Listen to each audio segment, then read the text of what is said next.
football season be the reason that I be bringing this heat. Georgia music representing 104.3. Hey, welcome to the show. Hello, everybody. Hey. Welcome to the Wednesday show. We were just talking about Wemby off the air. It's hard when you watch him for an entire game. It's just hard to calibrate what you're seeing a guy with that size and that body style do. It's hard to make your brain wrap around it. My big man of my life that I knew was a great big man, Shaquille O'Neal. Did you see what he said last night? No. He said he's the best big man ever. Wow. He's with Patrick Ewing, Hakeem Olajuwon. Like Wemby is, if Wemby stays healthy, he's about to break every record the NBA could ever see. Wemby is crazy. He's got an edge, too. You know, sometimes those big lanky guys, you feel like they get pushed around. They don't have an edge. He's got an edge to him, man. I dig him. Shaq is my big man standard was the word I'm talking about. That was my standard, and Shaq told me last night he's the best big man ever. I don't know. I will say, because I was a little disappointed gracious. watching the game yesterday. No. Here's the thing. I think you guys know I've been saying since the moment I saw Wemby, when the Heat played them in the preseason, his rookie season, I told you guys, bro, this guy's different. He's different. He might end up being the greatest player of all time. But in the fourth quarter yesterday, the Blazers go on this huge run. And all of a sudden, it's a 9-point game with like 5 minutes to go. And I'm expecting clear out, give Wemby the ball in the low post, which is what they would have done with Shaquille O'Neal, Crowder. You're always saying, get it to your bucket getter. Dog. Get that dog. Go get a bucket. And at that moment, they needed a bucket. And Wemby has his hands on his knees. He's standing in the corner. Possession after possession after possession. And De'Aaron Fox took over and they won the game. And that's great. And Wemby might have had the greatest block I've ever seen in my entire life on the defensive end. But like they weren't running offense for him in an important moment of a closeout game. That's something they're going to have to start doing at some point. Like get the ball to your best player, not De'Aaron Fox. The only thing I would argue with that is he's shown you he can do that. Like he doesn't shy away from that. Didn't happen last night, but like you see certain guys, a guy that may be on our team where you go, he can't do that for some reason. And with Wemby, he's done it. Like, I just have no doubts. If they said to him, you get every shot for the next 5 minutes, he's like, sign me up. And he ain't throwing the ball. And you said they cut it to 9 because they were up 30 because of Wemby. Right. And let's be honest, like there's a time when he can't do that for 48 minutes. 48 minutes. Bro, he made 5 field goals. He made 5 Solana, field goals. Did you watch what he did in the paint? I watched the entire game from start to finish. He had 5 field goals in the entire game. He had more blocks than he had field goals.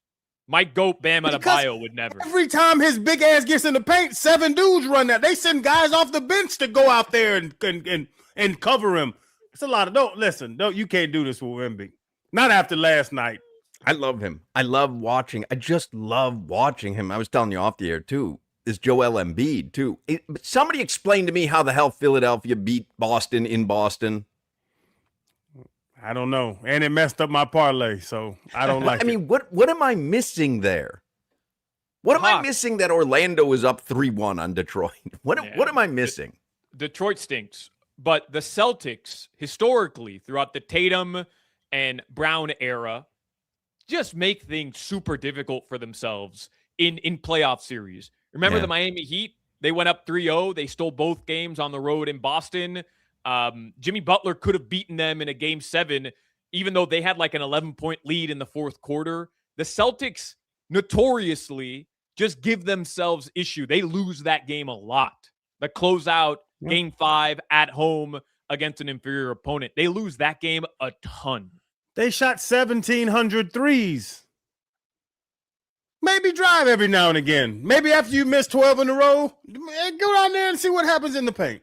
But that's who they are. They're a team that lives and dies by the three-pointer. It's how they lost game 1. Remember they lost game 1? And we're like, wait, what happened here? How the hell? We said they weren't going to lose a game in that series. Yeah, or game 2, whatever it is that they lost. And yeah, because they couldn't hit their shots. And yesterday, Philly did. Philly made 35% of their threes. They hit 15 of them. They got to the free throw line. Boston missed 9 free throws in the game, and they shot 28% from beyond the arc. Like, they're going to lose those games. Bam for Wemby. You say no? I'll move to San Antonio if we can get Wemby. Solana. Put me on the trade block. Can I get on the trade block? Bam. What Shohei. else? Shohei got nothing on the Marlins. I mean, Marlins beat him up, battered him. 2-0. Big win. I'm going to watch the Marlins game. I already have a bet in. Marlins play at a little bit after 3 this afternoon. What's your bet? I put in a $50 3-leg parlay. Mm-hmm. Shohei to hit a home run. Otto Lopez to have at least 1 hit. And Sandy Alcantara over 4.5 Ks. Ooh. I kind of like all those. I kind of like them too. And I got beat up last night, so I'm just chasing right now. Shohei to have a home run? Yeah. Didn't bat yesterday. Lost. Not happy. Mm-hmm. He's not happy. Mm-hmm. Mm-hmm. Plus, it's a nooner out in LA, which really means it's like an 8:00 game in Japan. So this is really like his time to deliver. It's time to shine. Yeah. So Joe Rose this morning had John Eric Sullivan on, and there was a tweet. Solana sent out a tweet. John Eric Sullivan tells Joe Rose show they're planning on playing Caden Proctor at left guard this season. And a guy named Thad responds, tags me on it. Why don't you guys have John Eric Sullivan or other Dolphins personnel on your show? So I respond, it wouldn't leave us with any time to talk about prime rib. And the guy responds, Thad, I'll admit this was funny. I heard JES on with Joe this morning. I wanted to hear. Solana said he has a clip or two, and I didn't hear it, so I was wondering if we could listen. 2 very interesting clips. The first one was Joe Rose talking about when they select Proctor, considering that Ruben Bain was there, the ties to Miami, all the stuff that we talked about. And here's what JES said about the decision, ultimately, to go get who he deems his guy. We were going to pick who we deemed the best player available. And I said yesterday, and I'll say it again, I'm a huge fan of Ruben Bain. The guy's going to be a really good player in this league, and he had a great college career. And there's not a lot to not like when it comes to Ruben Bain. But Caden Proctor was our guy all along. We felt like he was a rare, unique talent, a man that size with the athletic ability that he has and then the versatility he brought. We were very much in alignment throughout the building. That was my guy. And if he was there, I was going to take him. We invested in Malik. We needed to kind of fortify the offensive line. We're really excited about, Caden with the combination of Brew and Paul and Jonah taking a step and then Austin coming back. So we feel like we, not only plugged the hole, but we did it with what we deemed the best player available. All right. Looks like they were taking him regardless. And y'all know how I feel about Ruben Bain. I'm going to get a Tampa Bay Buccaneers jersey. I don't even know what number he's wearing yet, but I'm going to get a Bucs jersey. But he just said it. Patrick Paul, left tackle. Ruben Bain, left guard. Aaron Brewer, center. Savignaia, right guard. And Austin Jackson, right tackle. I think you said Ruben Bain, right guard, but he doesn't play right guard. No, Savignaia. Okay. What's his name? Savignaia?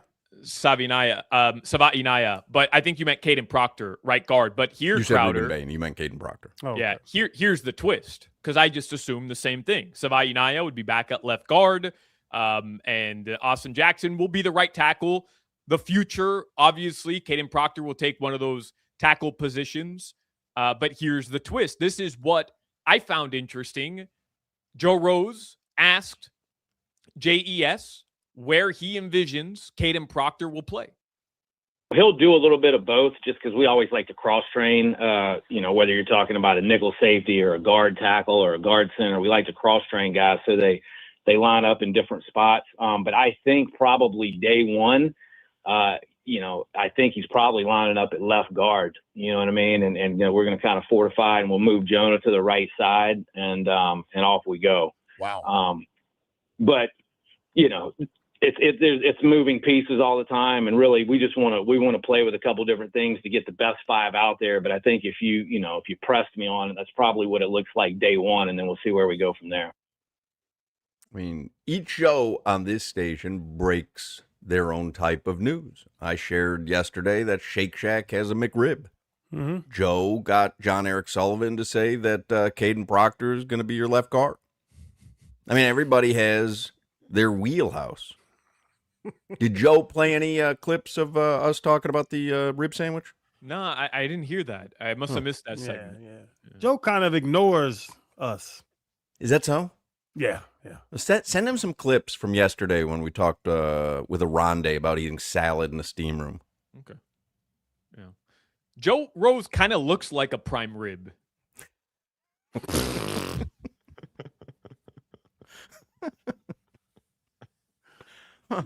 Solana, you're Joe Rose in 30 years. Interesting. He plays pickleball. He plays tennis. He's worried about his sculpt, but he's really not worried about his sculpture and all that stuff. Like, he plays like he wants to be healthy. Y'all are the same person. Other than the fact that I never caught a pass from Dan Marino in an NFL game. Yeah. That's a knock. Got you there. Yeah, he does. Today, we have another pair of tickets to see the Eagles. The Eagles are bringing their Long Goodbye Act 3 tour to Hard Rock Live on May 13th, and we've got tickets every day this week. Today, we will give away the tickets at 5:20. 5:20. If you can't wait to win, you can purchase tickets at casino.hardrock.com/Hollywood. Just go to the events page. Let's do headlines. Chris Perkins is going to join us from the Sun Sentinel. Coach Jim Larranaga is going to join us. Zach Gelb is going to join us. He was at the Knicks game last night at the Garden. Headlines are brought to you by Doral Kia. You always pay less with your Pricito at Doral Kia. Visit them at Doral Kia or DoralKia.com. So that really was your big news story of the day. I guess, the reaction to the fact that Caden Proctor is going to be the left guard. A lot of Dolphins fans, Crowder, are suggesting, hey, you drafted a guard with your 13th overall pick. I don't know. I'm not upset about it. I'm fine with the long-term vision of him ultimately taking over the right tackle position. You got PP on one side, you got KP on the other side, and we're smooth sailing. But until then, I mean, you've got literally the Great Wall of Miami Gardens on the left side of the ball. Like, let's go, baby. Halfback dives to the left side with Devon Achane all day. And another thing, I did listen to the John Eric Sullivan entire Joe Rose interview. He was talking about, like, people moving around. So these receivers, he wanted to get guys that can play in the slot, that could also play outside. Even Chris Johnson, he was like, he can play inside and be a wheel linebacker. He can move outside. They want versatility. And he was open about it. He said, we have so many places to correct that. And he didn't want to badmouth Chris Greer. He was like, there's so many places to correct. We have to get guys that can play multiple positions. And I think that's what all the drafts were. This guy's not pigeonholed into one position. He has to be able to play multiple positions. And I love it. I really do. As I hear John Eric Sullivan talk, I like his philosophy on football. I really do. Well, it's one of the benefits of coming in new with no ties to the organization, right? When you're one of the guys who has selected the team, has been part of it, even if you weren't the guy in charge, like even if you were just part of it, you have to say, well, we brought this guy here to do this. And you can't start, doing wholesale changes. When you have no ties to the organization, you can come in and say, yeah, we're going to figure this out from like square one. And if this square peg fits better in this hole, then we're going to do that. And if this guy's better over here, we're going to do that. And you don't have to worry about how it might make you look because you were the person responsible 2 seasons prior, 3 seasons prior, 4 seasons prior. So they do have this luxury of just saying, yeah, we're going to make this work on our terms. Hulk, like I said, he didn't badmouth Chris Greer, but we know the $150 million dead cap money. I mean, you understood what he was saying. You understood what he was saying without him saying it. And I'm with you. No, we have to rebuild this entire thing. And I want to get guys that can play multiple positions. I really, JES is kind of swinging me. I'm starting to like him more and more every time I hear him talk. He sold me already on like his vision. I just want to see results. Like I'm sold on John Eric Sullivan. I mean, you can't see results next season. Right. No. I'm saying I'm giving him 2-3 years here to prove he can build Green Bay South or whatever the hell we want to call it.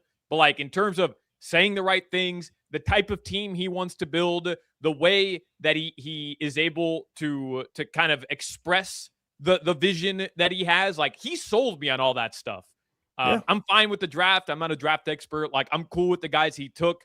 I would have liked Ruben Bain or whatever, but yeah, man, let's start seeing results, and I'm all in. Yep. I know one thing, he about to get some bitches. And I like it. I've asked numerous people we had on the show. I just like big human beings. Let's go out there and choke somebody to death. This is a sport for big human beings. There's the occasional aberration, but this is a sport to be loaded up with big human beings. Tyreek Hill is an aberration. Right. That's what I'm saying. Like there's little guys every now and then. You got a Darren Sproles. I mean, you can go down the list and it's fun. But this sport is made for big, giant men. Baby diabetes. Gestational diabetes. That's why I want somebody born at 8 pounds. What'd you call it? What is it called? What'd you call it? I called it gestational. I don't know. Yeah. Digestional? You're digesting the diabetes? I digest diabetes because my foot is numb right now. I believe you were thinking of gestational diabetes. You're the wordsmith. I'm a little lost on gestational diabetes, but whatever. You've never had a kid? The babies that are born at 10 pounds, they have a medical problem, Solana. No, it's the mothers are at risk of getting gestational diabetes when they're pregnant. It has nothing to do with the child being born big. 13-pound baby got a problem.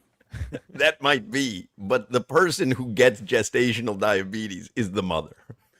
I had digestional diabetes when my wife was pregnant. The Marlins and the Dodgers, it's the rubber match. It begins at 3 p.m. That is a nooner out on the West Coast. And then your NBA playoff schedule for tonight. I know we kind of went over it a little bit, but the Pistons, they do host Orlando. That game will be on Amazon Prime. That's a 7 p.m. start time. And Franz Wagner, one of the Wagner twins, probably isn't going to play because of a calf strain, or Wagner brothers, I should say, probably isn't going to play because of a calf strain. So that matters. He's a starter for the Orlando Magic. They're trying to close out Detroit on the road. The Cavs host the Raptors. That series is tied at 2 apiece. That'll be on ESPN. And then the Lakers host the Rockets. LA trying to close out that series. That game will begin after Cleveland and Toronto. That game will also be on ESPN. I woke up last night and ate a blow pop in the middle of the night. That's not even something that you eat in the middle of the night. Like But hey, I'm kind of hungry, so I'll just keep my mouth occupied snack. So I already had on, it's something called Animals and Drugs, where they talk about like meth gators and drunk bears. It's a weird show on Hulu. So I'm watching it and I doze off and I wake up and it's still on and I eat a blow pop. And Asia wakes up, she's looking at me, suck on this blow pop like, are you eating a blow pop? And I'm like, yeah, I'm eating a blow pop. That is so odd. First of all, nobody wakes up hungry. Like, you don't wake up in the middle of the night hungry. Do you wake up in the morning hungry? That's different. You've had a full night's sleep. Nobody wakes up in the middle of the night after they're dozing in and out of sleep hungry. I don't know about that. I don't know. For a blow pop? I'm not eating. That's what I'm saying. Like, there's no situation where you wake up from like a half-hour doze off and you go, you know, I need a lollipop. I love blow pops. And then what are you going to do with the gum? You're going to sleep. I swallow all the gum. Oh my God. You do have digestional diabetes. I'm pushing my diabetes out with the gum. Bro, your insides have to be just Can you imagine? wreck, a nightmare, man. I never spit out gum. I swallow all my gum. Wild. Bro, you know that could lead to like a major blockage in your intestines. In your body, not mine. Okay. I got my body on lock. You're sick, man. All right. Your weather in South Florida right now, it is I don't have my watch on. Let me pull out my phone. It is hold on. 85 degrees. Tonight, the lows, they're going to drop into the low 60s, or excuse me, the high 60s tonight in Miami. That weather report was brought to you by Tornado Roofing and Contracting, helping homeowners stay safe this storm season. Visit tornadoroofing.com for a free roof and window estimate. Rondé texting me a screenshot. Dolphins over under win total 4.5, and he wants to heavy up on the over. JES will make you take the over, Hawk. Well, it's going to be Jeff Hafley. Does Jeff Hafley make you take the over? Does Malik Willis? Because at some point, JES is going to sit up in a suite and watch what happens.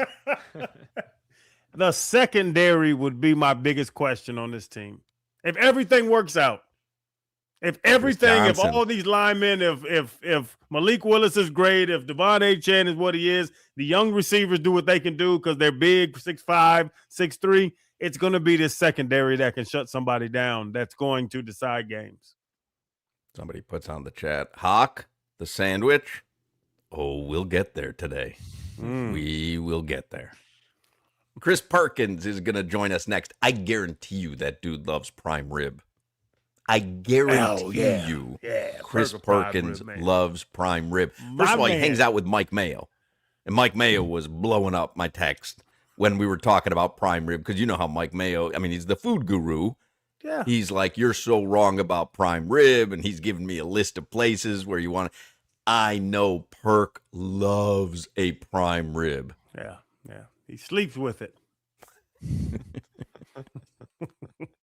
Chris Perkins will join us next. Just because you're getting older doesn't mean you have to feel like it. If your energy is lower than it used to be, your sleep feels weird, you're waking up in the middle of the night looking for a blow pop.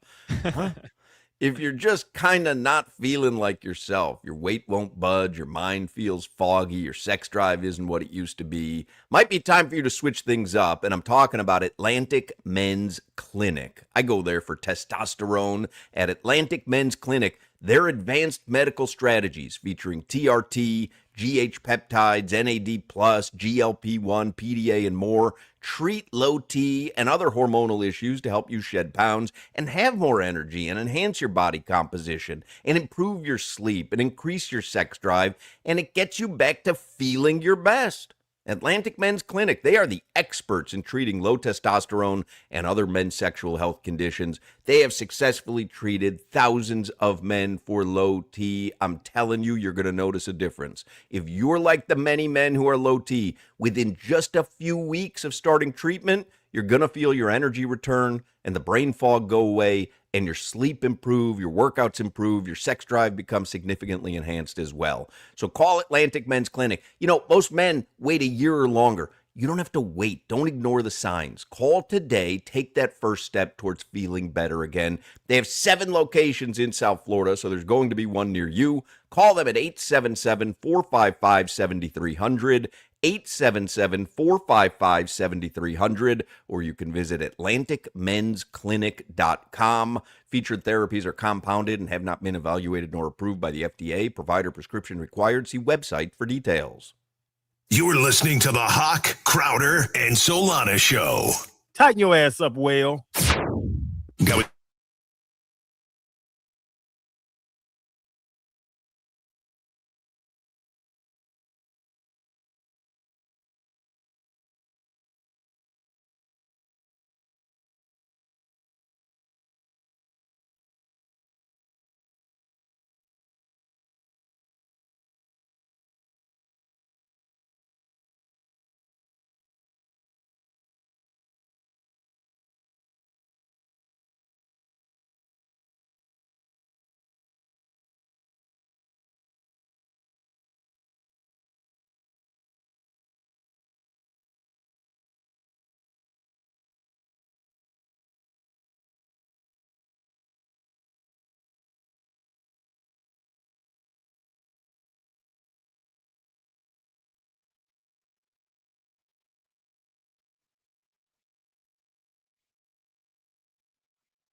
Chris Perkins from the Sun Sentinel covers the Miami Dolphins. He's a columnist. We have not spoken to him since the Dolphins draft, and he is on the Toyota of Hollywood hotline right now. How'd they do in your estimation, Perk?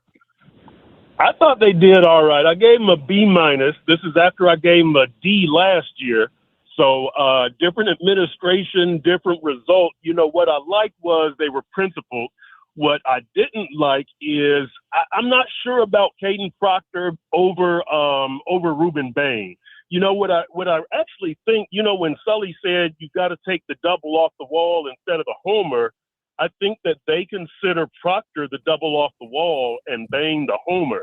I think everybody here in Miami considers Bain the double off the wall and Proctor kind of the feast or famine type of home run type of guy. But I think Proctor is going to be okay. What I said was I think the floor for him is Juwan James and the ceiling is Laramie Tunsil. I don't think he's going to be a bust at all. I'm just not sure he's going to be better than Caleb Downs or Ruben Bain. As far as the rest of the draft, yeah, I thought they did okay. I would have liked to have seen them get an edge rusher before Trey Moore in the 4th round from Texas. But like Sully said, you can't fix it all in one weekend, so I gave him a B minus. Well, Perk, what about, because I listened to Sully this morning, what about like the multiple positions that Proctor can play for, that Chris Johnson can come inside, outside? Like, we have so many positions to fill. We have to get guys that can play multiple positions. I thought that was a great point. I do think that's a great point. That goes to Trey Moore and Kyle Lewis, the 2 4th-round linebackers they picked up. Like I said, Trey Moore from Texas, Kyle Lewis from Pitt. Here's one thing that I do worry about, Shannon. When you just talk about you can just move Caden Proctor to guard, he'll be one of the biggest guards in NFL history, along with Mekhi Becton. You know, Proctor is, what are they listing him, 6'7", 360. Along with Mekhi Becton, there's Daniel Faela, I think, from the New York Giants. I know Jonathan Ogden played some guard before his Hall of Fame left tackle career, and he was huge. He was like 6'8", 340, 360. So we've seen it, Shannon, but I'm not sure there's a reason that we don't see more guys that size play guard. So I'm very wait and see. We'll just move him to guard. Now look, Sully, in all fairness, Sully said that's the initial look that he will get is at left guard, and they are going to cross-train him at tackle also. So it's kind of a feeling out thing. They're not saying that he's definitely going to be a guard, but I'm a little wary of how he's going to look at guard at that size. So if we're just looking at the early look of what the offensive line is going to look like, do you think this will be a significant upgrade to a season ago? Perk, Patrick Paul, left tackle, Proctor next to him to the right, obviously Brew at center, Jonah Savaiinaya, he said, he'll a leap from Jonah. I mean, I guess that's the hope, at more of his natural position at right guard, and then Austin Jackson, knock on wood, that he can stay healthy. You like that, Perk? You like that look for the Dolphins? Yeah, it's a good look. I think it's a good look. We'll see what Jamari Sawyer can do if he can insert himself at the guard position, maybe push Jonah, or look, maybe Proctor ends up starting at right tackle and they kick Austin Jackson to left guard, where he played 13 games in 2021. They do have a lot of options. And Sully said it's all about getting the best 5 on the field. So Solana right now, any look is as good as any other before we see them in pads or in joint practices or anything else. I don't think there's many wrong answers right now. I'll put it to you like that. They have some decent options. It's not like you're putting a non-starter out there. I think they have 6 starting caliber guys. It's just, can they be effective enough when you don't really have a good receiving core? You're going to have to run the ball a lot the way it looks this season. Are those guys going to be good enough to do that and sufficiently protect Malik Willis? But I like the way it looks right now. Yeah, that's acceptable. And Perk, you talking about running the ball, man. I've been telling people since the draft that this is going to be a different looking team. They didn't draft anybody under 6 feet until the 5th round. You just see what they're trying to do. 6'3" receivers, 6'6" guards. You brought up Proctor being 6'6" at guard. They're about to be a bully team. Do you like the bully team approach? And I've said it before. I love it, but Hawk's a track meet guy. So we've gone back and forth about this track meet stuff. I like bully teams. Man, bully, Shannon. Line up on the line and knock this dude the heck off the line of scrimmage. Hit him in the mouth. Knock his bleep in the dirt. Knock his head off. Hard hat, lunch pail, old school, run the ball football. That's what I want. I'm tired of the track meet, the sprint relay team, the cutesy finesse 7-on-7. Let's get some social media likes. Pump all that mess. Hit him in the mouth. And that's what I think we're about. You hear him, Hawk? I want a double reverse, and then I want someone fleet of foot to go 90 yards down the sideline, run right through the tunnel, hop into an Uber, and head over to Shake Shack for a rib sandwich. Kelly and all that, right? Christian Wilkins sprinting off the sideline to celebrate in the end zone. Oh, come on. Oh, no, forget all that. No, let's play some football again. What would have gotten them an A for your draft grade? So you give them a B-. What are you counting against them? That they didn't take Downs, they didn't take Bain. What else are you counting against them? It's not necessarily that they didn't take Downs or Bain. It's that there aren't a whole lot of alphas in this draft. Maybe Caden Proctor is. I do like the Chris Johnson pick at number 30. I think everybody likes that, or 27, right? 27. I think everybody likes Chris Johnson. It's Proctor, what is he going to be? I think he's going to be safe. I don't think he's going to be Trent Brown or Jonathan Ogden. We'll see if he's Laramie Tunsil. He's a safe pick. Johnson is a safe pick. Jacob Rodriguez is a safe pick. You go down the line, and there's just not that Ruben Bain alpha, that Caleb Downs alpha. And again, it's not that they didn't pick those specific players. It's just that there's nobody of that ilk in the whole draft. I understand what they were trying to do. And again, like Sully said, you can't fix it all in one weekend. I generally like what they did because they were principled, right? They went with the tough, smart, versatile player. They didn't deviate from their plan. So respect there, and I like it. Let's see what they do with it. And if it doesn't work, let's see if they're smart enough and open-minded enough to adjust. That's what I think, again, was one of the big faults with Mike McDaniel. Once you saw that track meet was not beating the top teams, you should have adjusted and gotten some more muscle, some physicality, a better run game. They were stubborn. They never adjusted.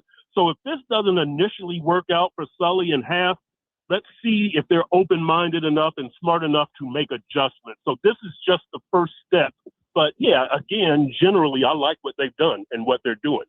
And to go, to piggyback off that, they signed a ton of minimum contract guys. And he pretty much today, earlier this morning, Perk, he talked about how, the big free agent signings just aren't going to happen this year. And it makes sense because of the lack of money and resources.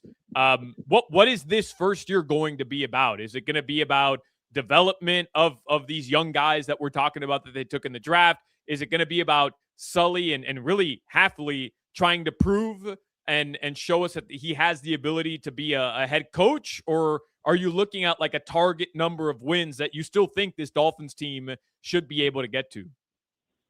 This is about establishing a culture and establishing some ground rules for this is how we're going to play football. It's going to be physical. It's going to be aggressive. We're going to run the ball. We're going to hit you in the mouth. And these are the types of players we need to execute this. Next year is the year they need to make a record, make a move in the standings. This year is just about getting your guys in there and establishing your style of play, seeing what you can do, seeing what you can't do. Like you do have this plan for Trey Moore and Kyle Lewis to be kind of these hybrid type linebackers. Let's see if it actually works, or do you need to move Trey Moore to defensive end where he played in college and keep Kyle Lewis at a more traditional linebacker? Do you need to move Kyle Lewis to safety? And let's see if Chris Johnson can actually play outside and slot. Do you need to go get another slot? That's what this year is about. Can Caden Proctor actually play 4 positions, and what's his best position? That's what this year is about. Find out who you have, what they can do. Does your system work? What do we need to tweak? And then next year, you go get the guys that actually make you make a move in the standings. But this year, it's all about culture and playing style. And is it action or movement? Because I love the wheeling and dealing just because I'm not a part of it. So 30 to 27, 11 to 12, 13, just moving around. But there's just making moves and there's doing things that make sense. Do you like, or I'll ask you this. Let me ask the question this way. Is Sully, is he just moving around? Is it movement or is it action that he did in this draft? We don't know yet. And that's the worst answer to give on a radio show, but we actually don't know. You know, when he said we moved up from 30 to 27 because we thought somebody was coming after Chris Johnson, okay, let's see how that works out. Let's see if it was true, because you remember they did the same thing with Savai Naya last year, traded up because they thought New England was coming after Savai Naya. Whether they were or not, I don't know. But in hindsight, a year later, that doesn't look like a good move to move up. We don't know, you know, just a few days from the draft. I like that he had the conviction and the courage to make those moves. Were they necessary? Did they get the right guy? We don't know. If this would have been Greer and McDaniel, who have a track record, then we could have had a little more to go on and say, yeah, I'm skeptical because they did this with Jonah and they did this with this guy. We just don't know yet with Sully, but I like the aggression and I like the conviction. Chris Perkins from the Sun Sentinel. We're out of time, but I got to ask you, Monday was National Prime Rib Day, and I am not a fan of prime rib. Crowder is. We have heard from many guests as to whether they think prime rib is elite or not, including Mike Mayo, who is the food guru, friend of both of ours. I take you as a prime rib guy. Am I right? 100%. 100%. I will take a grilled ribeye steak over prime rib, but 100% give me that prime rib, baby. Good, bloodier good the better, right? Beef every time. That's it. That's it, baby. That's it. I like it. I like it. You don't mind all that blood water all over the plate? Blood water. No. You know, I can do it. I can do it. It's good to me. I can eat meat at any temperature, quite honestly, man. I can go from raw to well done. It doesn't matter to me. Man. Yeah. I can't argue that. He is a man. Look, yeah. Look, to me, there's four things to a good steak, right? You got to season it. You got to cook it at the right temperature. You got to let it rest and cut it against the grain. You do those four things, you cannot miss. How many people have you slapped in your life? I have a couple, but it hasn't been anybody recently. It's been a few years. How many guys working the carving station at the country club have you slapped because they didn't give you a big enough piece of prime rib? You know what? The last prime rib that I had was at a Dolphins game, and they gave me a good slice, so I didn't have to smack anybody. That was a good thing. In the media, Tom Garfinkel probably would have come after me with a carving knife. In the media, that's right. In the media workroom, the Dolphins media workroom is always known for two things: the key lime pie, right, Perk, and the prime rib carving station. But there's always a line of 30 reporters waiting for it every single game. Yeah, and to be clear, that prime rib only comes out once a year. So, you know, people are like, we're elbowing folks out the way. But is there like a hierarchy of reporters, you know, for the Dolphins? So you've been doing it a long time, so you can kind of move Joe Shad right out of the way, right? Man, it is every man for himself. Women are fighting. Executives are fighting. You better come in hard hat and lunch pail, baby. There's no friends in that carving station line. Hey, Perk, do you eat in bed? Because they gave me a hard time because I eat in bed. I heard that this morning. Hell no, I don't eat in bed, man. Crazy. And look, Mama Perkins didn't allow that from the youth, baby. There were no ants and roaches and bugs and crumbs in the bedroom. Right. Mama Perkins. That was from my youth, and I've carried that out my whole life. Bugs and roaches in the bed. I'm a grown man. I know how to keep food on my plate. Crowder, your bed looks like an Orkin commercial, I bet.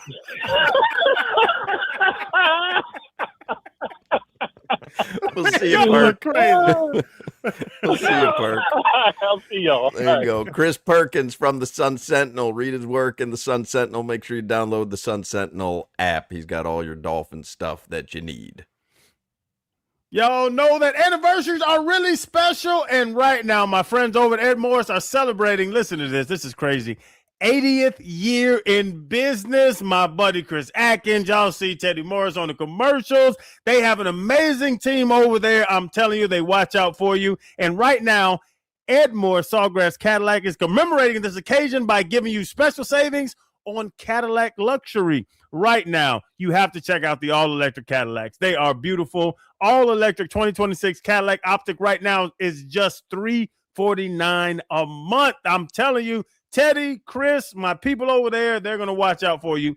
$349 a month for an Optic. 2025 Cadillac Lyrics, only $369 a month. They have been family owned and operated for 80 years, so they know how to take care of their customers. That's why my entire driveway is backed by Morris, and your entire driveway should be backed by Morris. Don't miss out on the 80th year anniversary savings. Go see my friends at Ed Morris Sawgrass Cadillac. They're the 6-time dealer of the year on Sawgrass Expressway and Sunrise Boulevard. You can't miss it. Beautiful lot, great people, beautiful cars. You can't miss out when you go to Sawgrass Cadillac. Visit EdmoreSawgrassCadillac.com. And remember, you're always backed by Morris. From the trade-in to the lease to the sale to the service department to the service people, everybody's amazing over there at Morris. You got to get to Ed Morris. Click EdmoreSawgrassCadillac.com.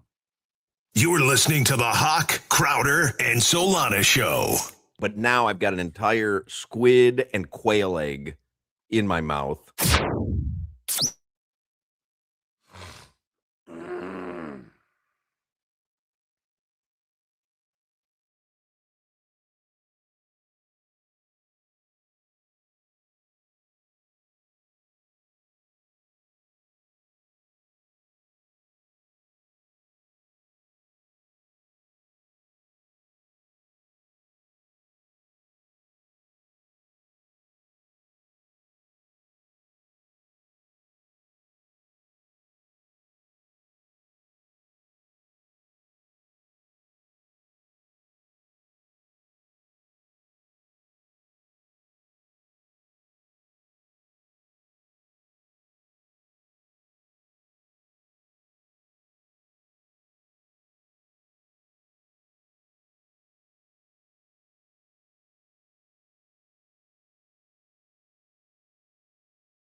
Solana, can you hear me?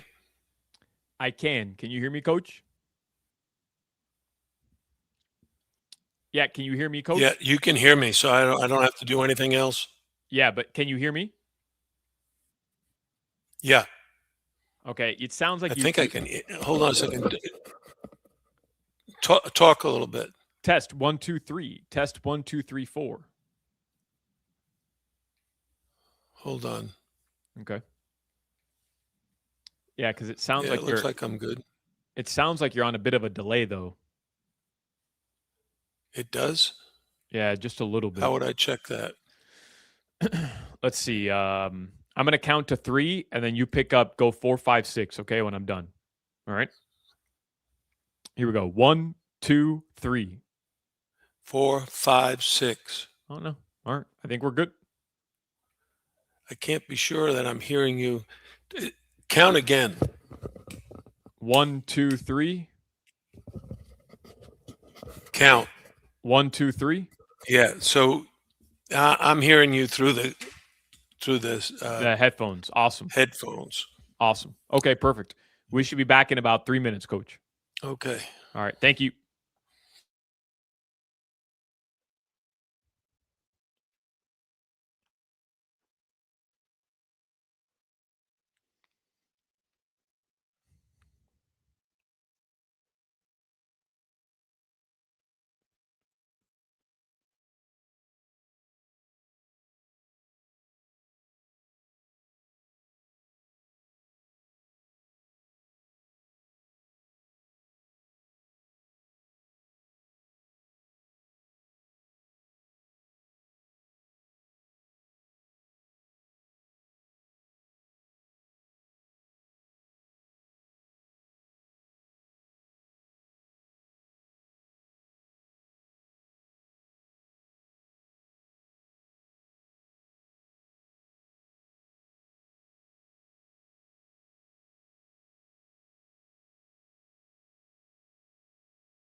We back at it with the steady, Hochman, Crowder, and Solana. 305, cafecito time, dame una colada. Got some interviews next, always got dope guests. Get the cesspool live, dropping comments and likes. We about to get right, talking sports, my G. Listen to Odyssey and 104.3. Live and back on GeorgiaMusic.com. Hitting it at the park like a Matt Mervis bomb of power. Get ready for the 3 o'clock hour. Get ready for the 3 o'clock hour. Get ready for the 3 o'clock hour. Get ready for that 3 o'clock. I'm ready. Ready for that 3 o'clock. Crowder's ready when he gets back. Solana is ready. Jimmy's ready. Coach Jim Larranaga is ready. Everyone is ready for the 3 o'clock hour. A couple of notes here before I bring on Coach L. The Eagles are bringing their long goodbye Act 3 tour to Hard Rock Live on May 13th. We are giving away a pair of tickets every day this week. And today, your chance to win comes at 5:20. 5:20 this afternoon. If you can't wait to win, you can purchase your tickets at casino.hardrock.com/Hollywood. Just go to the events page, but we will give away a pair at 5:20 this afternoon. Coach Jim Larranaga is the winningest head coach at the University of Miami men's basketball program history, and we are lucky enough to have him join us on Wednesdays for a full hour on the program. Hello, Coach. Hello, Hawk. How are you guys doing? I mean, we started the show today. We've gone in a bunch of directions in just an hour, but we started the show today. We were talking off the air, and Crowder said to me, this Victor Wembanyama is the greatest thing that I've ever seen. Coach, it's amazing.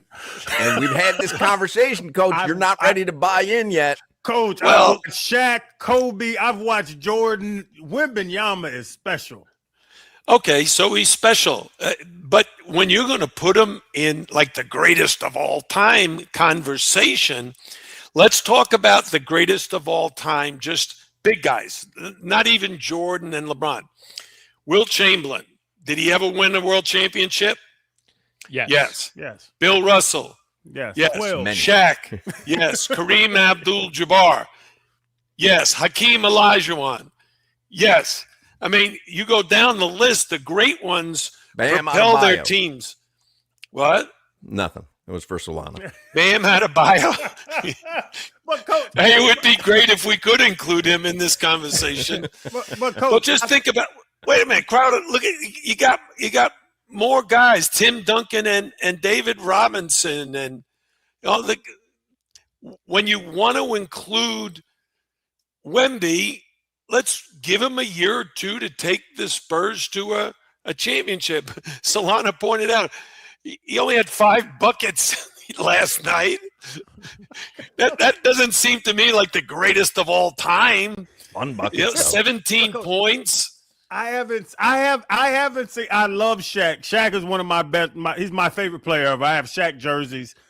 Coach, I haven't seen a 7'2" guy take the ball at the top of the key, cross somebody over, spin move through the leg, and dunk on them. Like the stuff he does is so amazing at his size. That's why I think we love him. So if you want to call him the most versatile of all time, the most skilled of all time, that doesn't make him the best of all time. It does make him unique. He is special that way. But let's let him grow up a little bit and win a couple of championships. And I think he's going to do that. Oh, yeah. But it wouldn't be out of the question that he's in that conversation one day, just from what you've seen in a couple of seasons. Yes. Yeah. Yeah. He's in that conversation now. You're seeing a young man that has all the necessary skills, competitive spirit, and I think he's being very well coached, and he's coming along very, very nicely. They've surrounded him with some good pieces, but they're not the best team in the NBA right now, in my opinion. OKC, I'm guessing. Yeah, I think OKC is, when they're healthy, they're the best team. San Antonio's the only team that's advanced so far, though, right? They're the only team that's closed out their series? No, Oh, OKC did the other night. You're right. OKC swept Phoenix. You see any team in the East being able to beat OKC or San Antonio? Well, first of all, some of these games, you guys were talking about it a little bit earlier, the 76ers winning in Boston. I mean, Embiid, how does that happen? You know, Embiid was terrific. And as you guys so smartly pointed out, the threes did not fall for Boston, and they're a 3-point shooting team. Hold on, Coach. It's a 305. Dale. Bless. Dale. Dale. Thank you, Jimmy. You're welcome. It's 305, Coach. That's sponsored by Miami Lakes Chevrolet, where you walk in as a customer and drive out as family. Continue. Well, when you are a 3-point shooting team and you have a bad shooting night, there's a good chance you're going to lose. And that's the funny thing. You compare the NBA to, let's say, college. Michigan wins the national championship, basically just putting it in the paint repeatedly over and over again. And even when they shot threes and missed, they offensive rebounded and scored. So is there anybody in the East that can do that to beat OKC? But Probably not. The issue, though, is that Jaylen Brown and Jason Tatum, individually, they should be able to mitigate, in theory, the Celtics not shooting well. But what we've seen thus far is that they haven't been able to do that in this series, at least against Philadelphia. Like, in theory, those two guys, even if, Peyton Pritchard goes 1 of 8 from beyond the arc and Derek White kind of continues his slump and, they're not knocking down threes as a team, those two just individually should be able to elevate the Celtics, but they haven't been able to do that. And against OKC, like, that's what they do. SGA provides that. Victor Wembanyama, De'Aaron Fox, they provide that. Even when the teams struggle, they continue to win games. Yeah, well, here's one of the things. The Celtics are where they are because Jason Tatum miraculously came back from his ACL injury. Or was it Achilles? Achilles. Yeah, Achilles.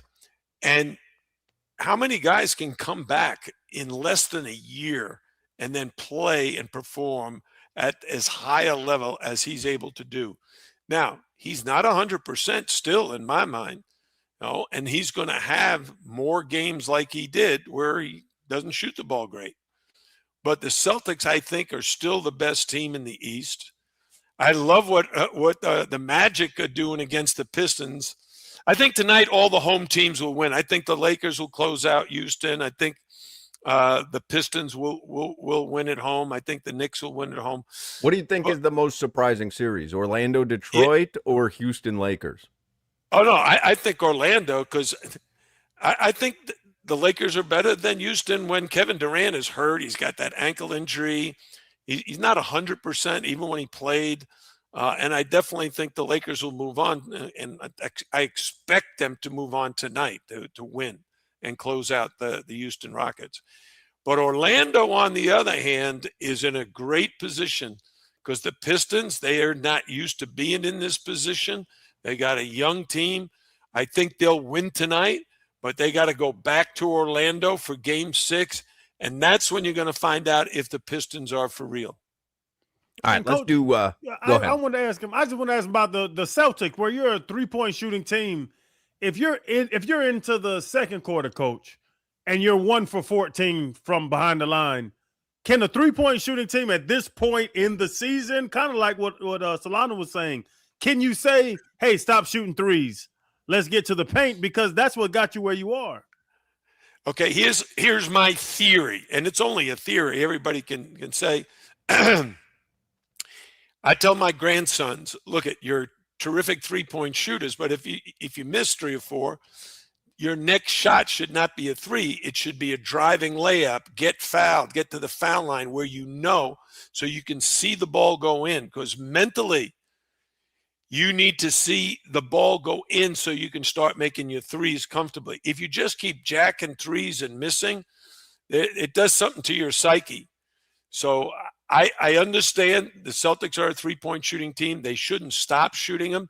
They actually shot fewer 40. than the 76ers did. The 76ers took 42. The Celtics took 39. The difference is 76ers were making more. They made 15. So you want to keep shooting when you're shooting well. I want to get the headlines, but I do want to ask you about the Denver series. Has that series surprised you at all? Yes. I'm a Denver fan. It breaks my heart. Bruce Brown, my former player, I love him. And Denver is in trouble right now because the Joker has to be the Joker, and Gobert guards him better than everybody else. You think Minnesota should be talked about as an elite team the way we do OKC, maybe even San Antonio, Denver? No. Not yet. I don't think so. I think they lack some scoring.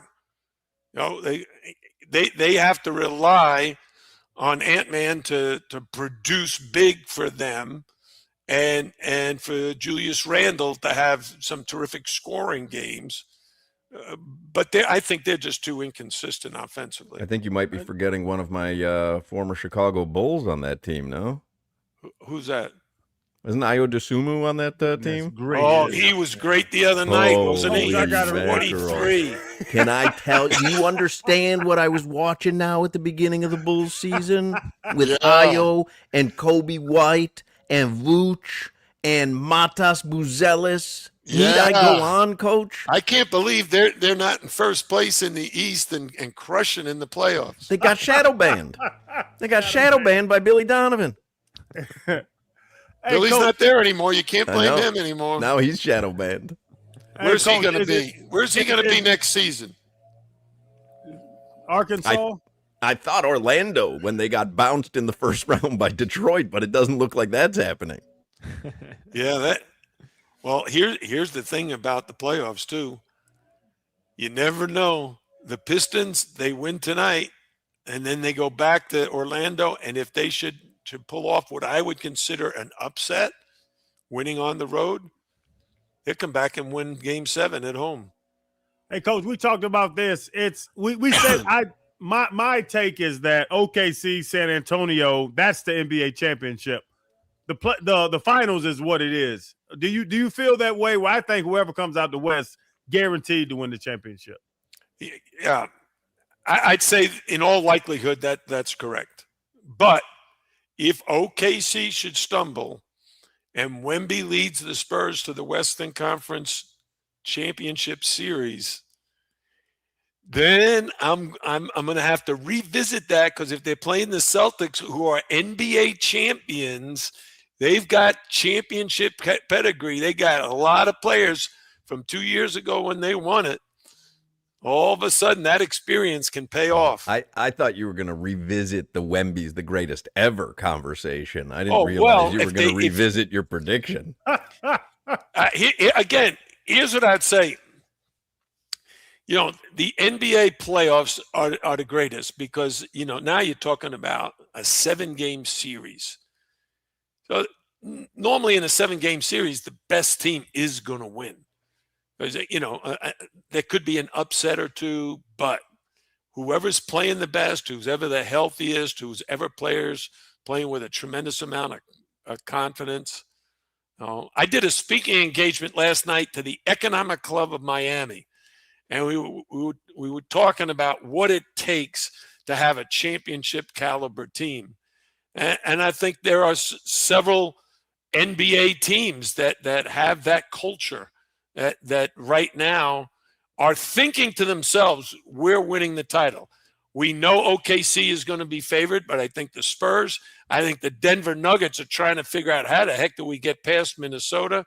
The Celtics are saying, hey, we didn't win it last year, but we won it the year before. The Knicks, we were right there last year. We could have gotten a championship. But, hey, they lost to Indiana, and too bad. Wait till next year. One more quick thing before we get to headlines, Solana, because you said the NBA playoffs are great. It's a 7-game series. And I remember being a kid, and it was a 3-game series. And Solana just found out a couple days ago, or maybe it was last week, that the bonus used to be 3 to make 2.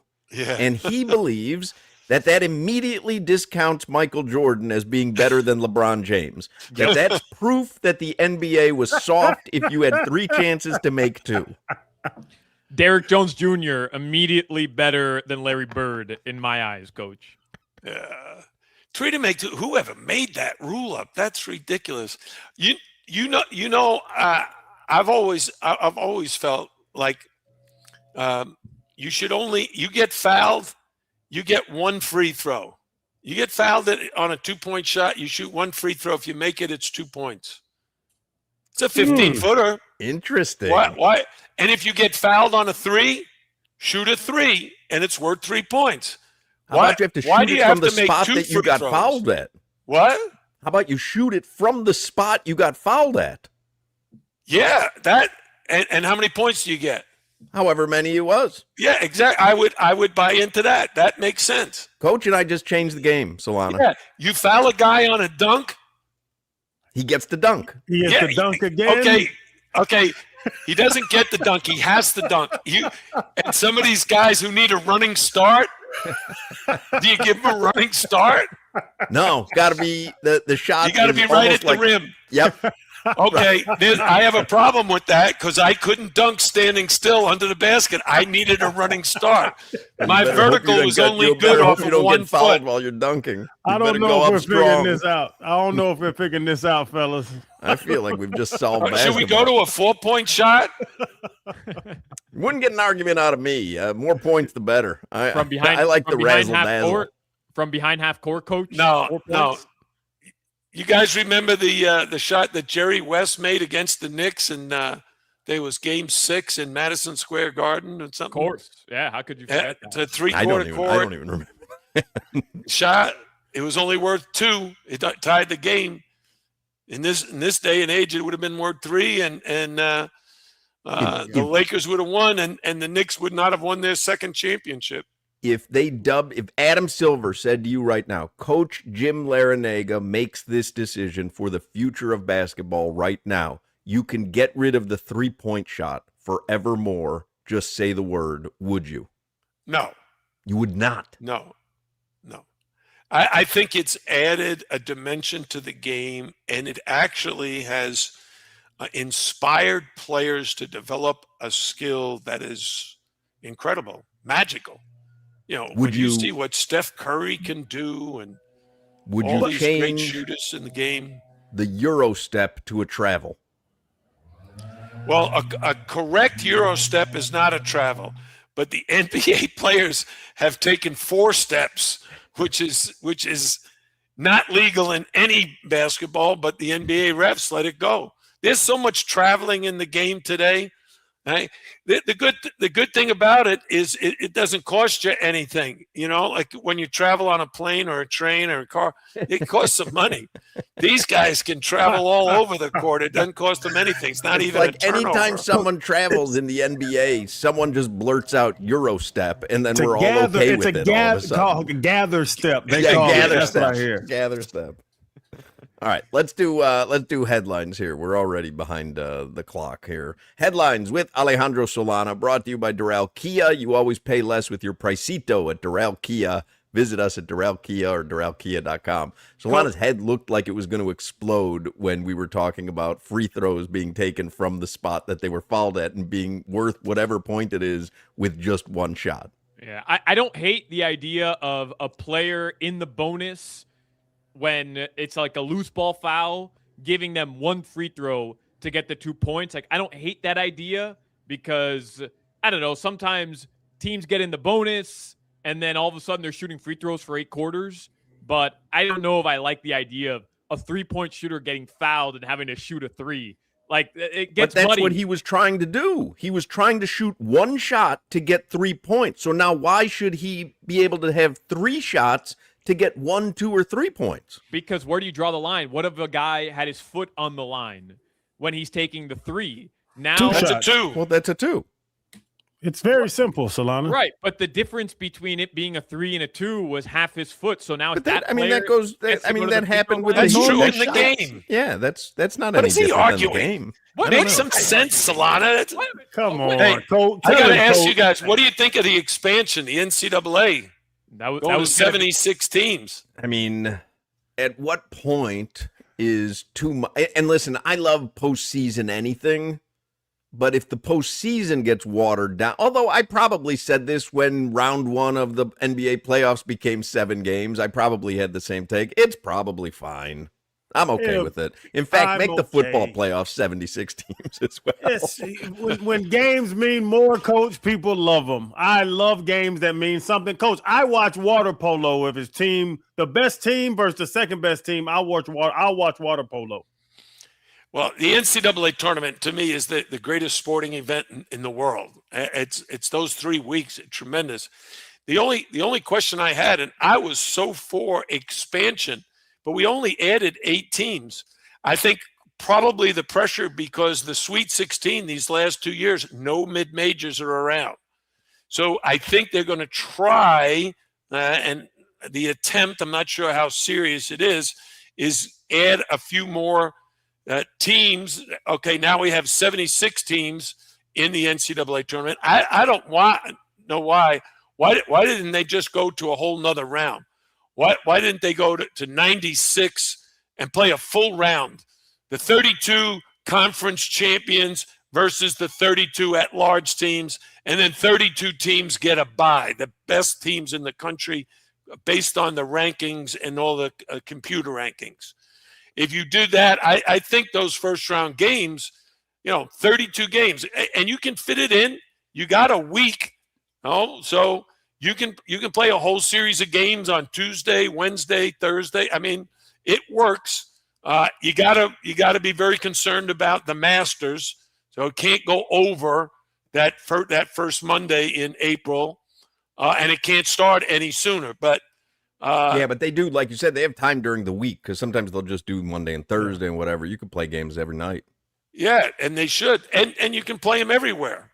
You can have an Eastern region. Right now, they play them in Dayton. All right, those first 4 games are in Dayton. But Coach, to this point about the NCAA tournament, when they had the college football playoffs, the argument was that now you have the kids that were playing 13 games. Now they're playing 18 games. Got to interrupt you. Sandy Alcantara just struck out Shohei Ohtani, made him look silly. I mean, that's a great opening at bat for Sandy. I like Hawk is not talking to us. He's watching the baseball. I've got money on this game. Coach. But surprise, surprise. But Coach, when I played, I got drafted 05, so my last year was 04. There was no chance of us playing any. If we won a national championship, Coach, we were playing 12, 13 games. Now these kids have to play 17, 18 games. And a lot of the argument would be with the NCAA tournament, you're adding so many games on to these kids' schedule. Is there any concern from that? No, you're not. What? They're going to have to play another round, 2 rounds? If you're in the tournament, you're playing one more game. If you're in the tournament, it's literally one more game. They're adding one round. If you lose, you're done. But if you win, the teams that get a bye, unless you're one of the teams that have to play on the first night, you play one more game. Do you know how many games? The regular season is 31 games right now. Yes, sir. You get into your tournament, like ACC tournament, most teams, even if you're playing well, you play 3 more, all right, to get to the championship. All right, so that's 34. Now you get into the NCAA tournament. Hey, if you're lucky, you're going to play 6 more games and play the 40th game in the national championship. That's half of what the NBA plays in the regular season, and it's only 40 games out of 100 that the true NBA playoff teams play. So I don't think it's that big a deal. What is a bigger deal to me was the expansion of these leagues where the Atlantic Coast Conference now has teams on the West Coast. The ACC has Stanford and Cal, where it's the travel that exhausts you, where you got a 5-hour flight out there, a 5-hour flight back, that more than that, 6-7 hours, and some teams that are flying commercial, the non-revenue sports, they're flying commercial, they're changing planes because there's no direct flights, and that's my main concern. And the conference about is travel literally called the Atlantic Coast. What are we doing here? They're on the Pacific Coast. Yeah. I mean, it just doesn't add up. Well, we got to change the name to the All Coast Conference. You see, we have solved a lot of issues here. Jimmy, can you write an essay on everything we covered, from NBA changes to tournament changes to now conference name changes? Can you do that, Jimmy? Would it be graded? It will be graded, and I'd like it by 3:45. After the commercial break. Solana, real quick headlines. I'm a big commercial flight guy, Coach. Coach, hate to pick More apart stuff, your the better. Hate to pick apart another one of your alleged improvements, but you're devaluing the 1 seed in the NCAA tournament. And I guess because you never got the 1 seed as a coach, you just don't care about it that much. But how are you devaluing it? What, are you getting back at me for the forehead comment? That was weeks ago, man. He's on the attack. The best defense is a good offense. His forehead's still big. He hadn't fixed it. But how do you devalue the 1 seeds? Because you're making 32 teams a 1 seed. I mean, then what's the point of even being of trying to be a top 4 seed or one of the best making teams? 32 teams a 1 Wait a seed? minute. Do you understand what he's saying? 16 teams a 1 seed, whatever it is. However many 1 seeds, you're totally devaluing it. Totally.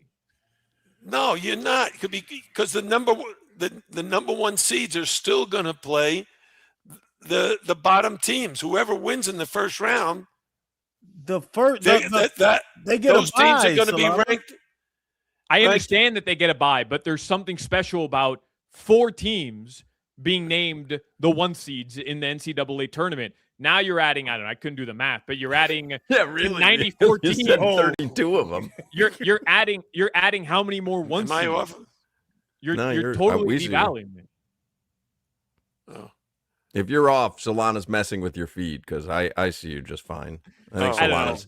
And don't listen to him, Coach. We understand what you're saying. Yeah. He wore a football helmet in class. Yeah. I just use that as a launching pad to take a shot at Coach L. I mean, I don't know why you guys are getting all defensive. Because everybody understands. They're my what he's buddies. saying. I thought you were my buddy too, Solana, Yeah. but Well, I'm I couldn't gonna get have to past your rethink that. argument about if the 1 foot is on the 3-point line, Yeah, you that get was- 2 or 3 shots because that's been litigated a million times over in the NBA.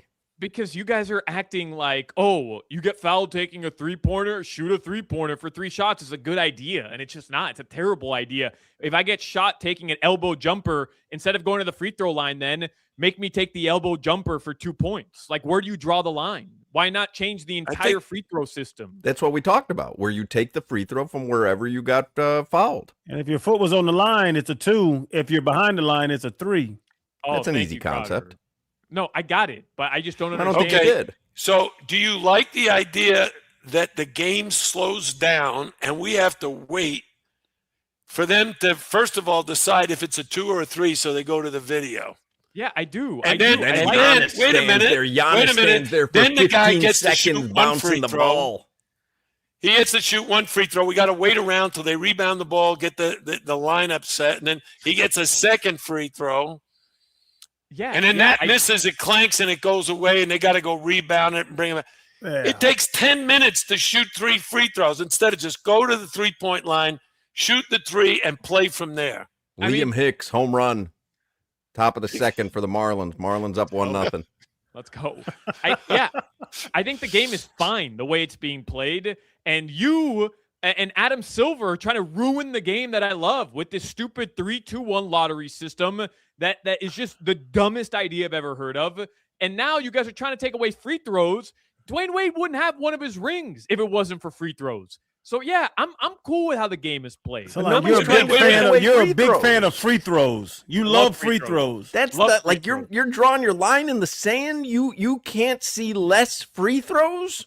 No, give me more free throws. I want more. You free hate throws. 3 to I- make I 2. really- That was more free throws.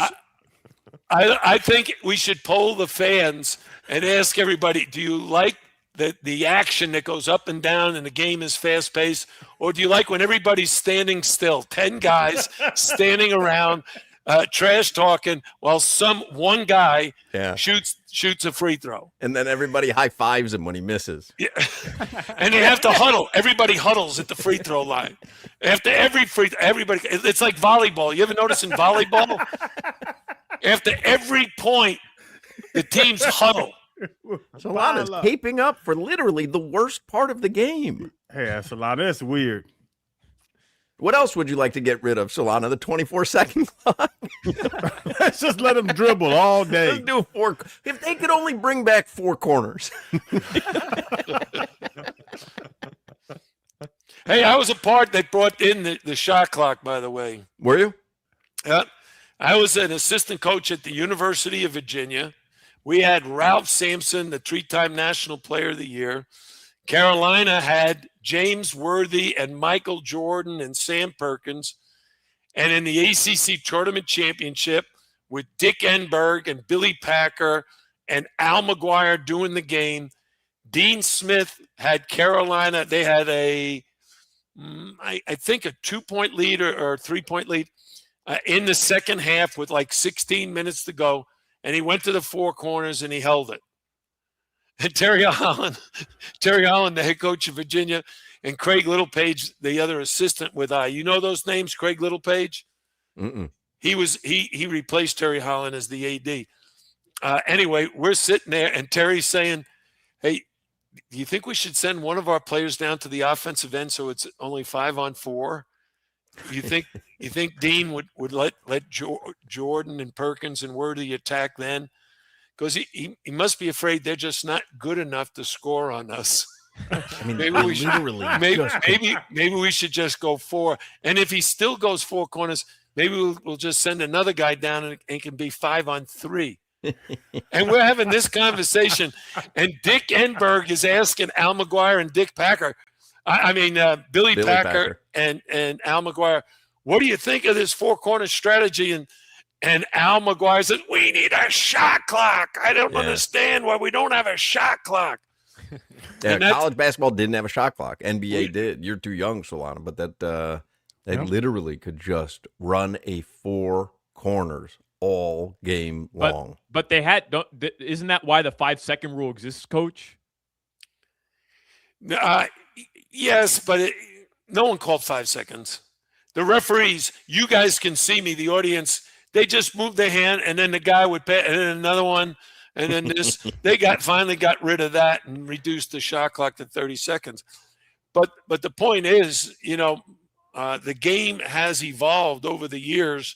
I think the 3-point shot in 1986 that was added. That was a tremendous addition. I really do think we shoot too many free throws, and because of that, there's too much standing around, standing still, and too much going to the video to see if it's a 2 or a 3. All right, real quick headlines here. We're running out of time. We got to do headlines. Yeah, we're never going to get another segment in. Tonight, Pistons, Magic, 7 p.m., Cavs, Raptors at 7:30, Lakers, Rockets at 10 p.m. The Miami Marlins are leading the LA Dodgers in the rubber match, 1-0, Liam Hicks with the Monster Dong. Your weather in South Florida right now, it is 84 degrees. Tonight, the lows will be in the low 70s. This weather report is brought to you by Tornado Roofing and Contracting, helping keep your home and family safe when the storms roll in. Visit tornadoroofing.com for your free roof and window estimate.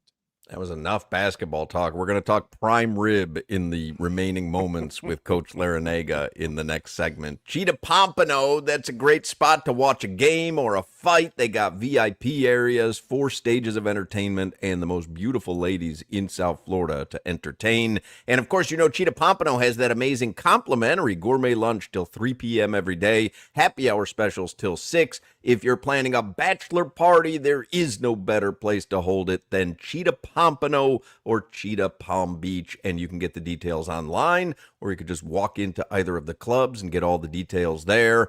I always say it, but it's true. Every day is a great day at Cheetah Pompano Beach. You want to make sure you visit Cheetah Palm Beach as well, and you can get all the details at cheetahsofl.com.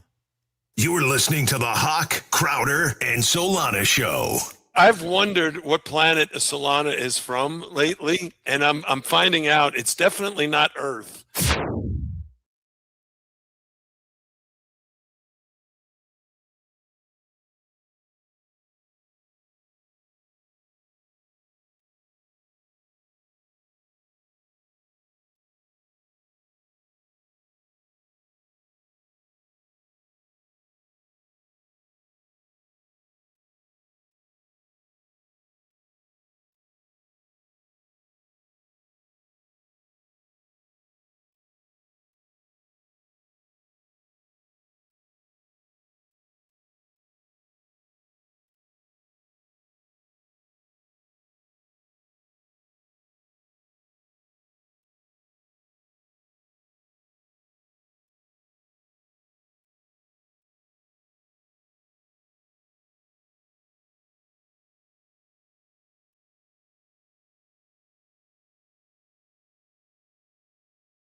All right, Jim Larranaga is still with us, and we went very long in the first segment, but it was very sportsy, heavy on basketball, college, pro. I mean, we covered it all. There's two things I want to ask you, unless anybody has a basketball question, because I want to get into some nonsense here with Coach. Do you have anything basketball-wise, Crowder, Solana, or Jimmy? No, I want to ask about eating in bed.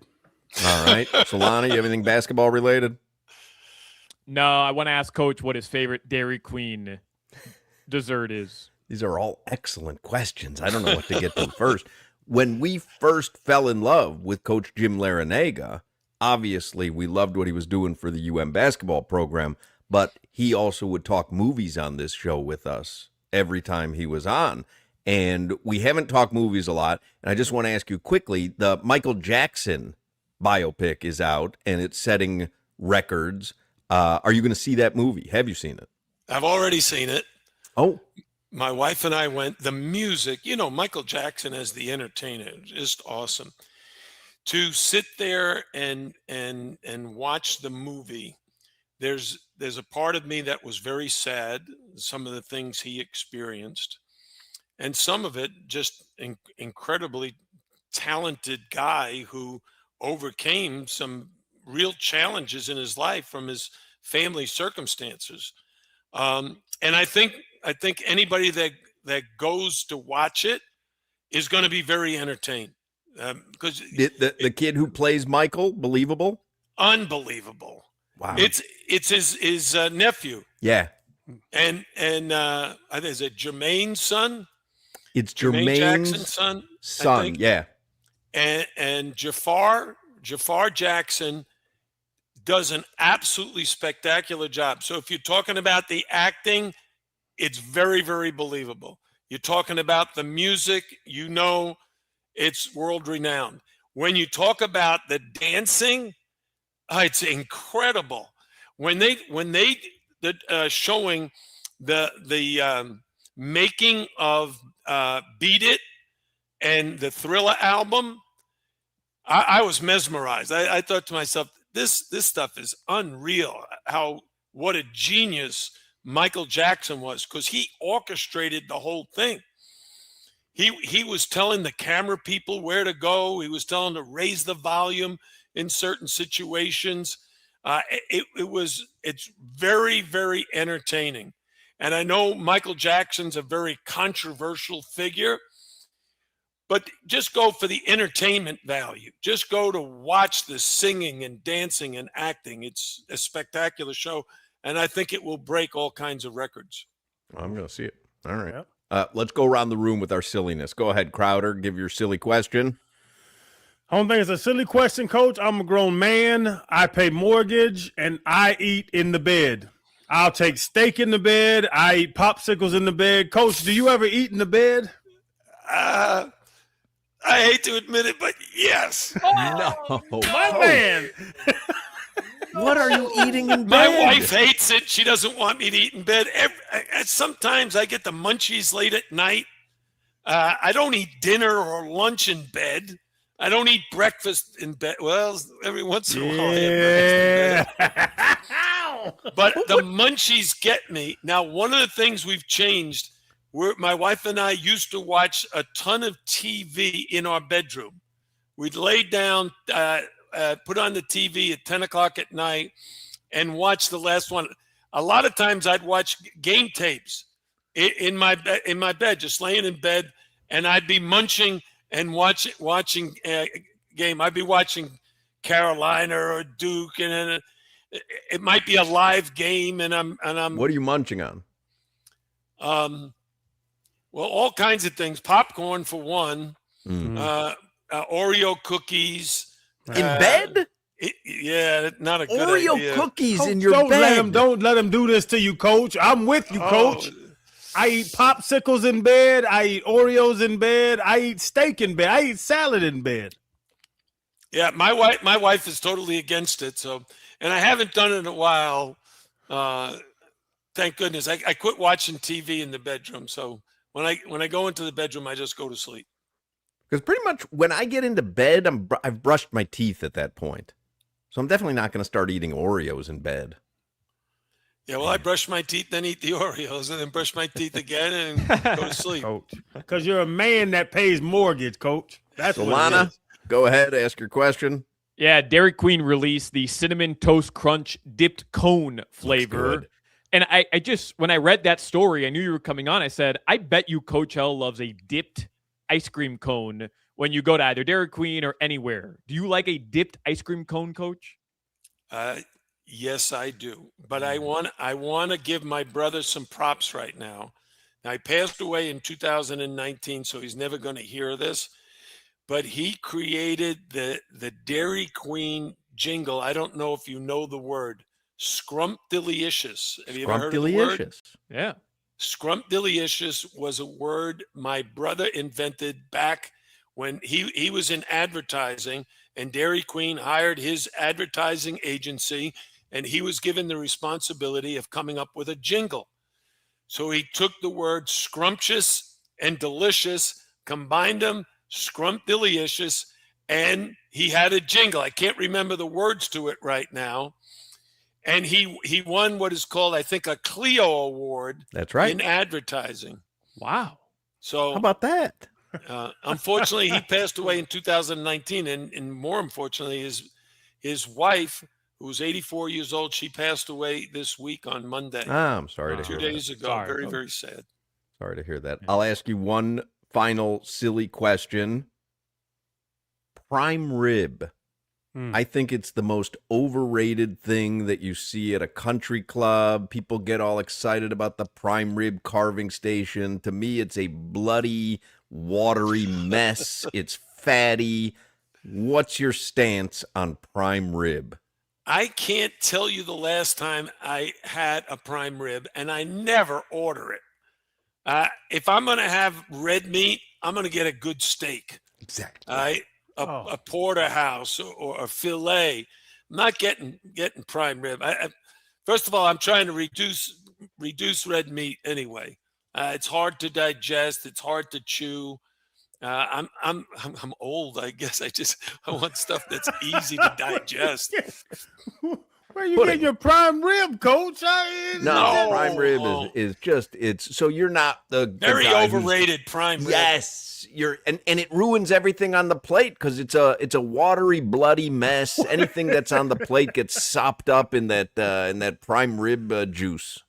Yeah, I'll ask my wife. She's a great cook. I'll ask her why she never cooks prime rib, and I think she's going to say because no one likes it. Right. She's going to say because I'm a great cook. Why would I waste my time with that nonsense? I'm a great cook. Well, I had a good steak yesterday. What kind? How do you like to eat your steak? Medium. Medium. Yeah. My wife doesn't like medium. She likes well done, but I don't like well done. I like what medium about a good sear, Coach, or seared Pittsburgh medium? Yeah, that's all right. Yeah. All right. Well, I think we've covered a lot of ground. Jimmy, you have that essay for me? Oops. Yeah, I didn't think you did. I got a Netflix show for you guys to watch. You guys like Charlize Theron? Sure. Who doesn't? Watch Apex. Oh, I've seen it. APEX. I saw the preview for it because I was my wife was out of town, so I'm like living on Netflix, and I'm like, will I enjoy this or not? Is that's the one? Crazy. It's You a seen series it, or a Crowder? movie? I've already watched the movie, Coach. What'd That you movie think? is crazy. It's She's in the Australian outback or something, right? Yeah.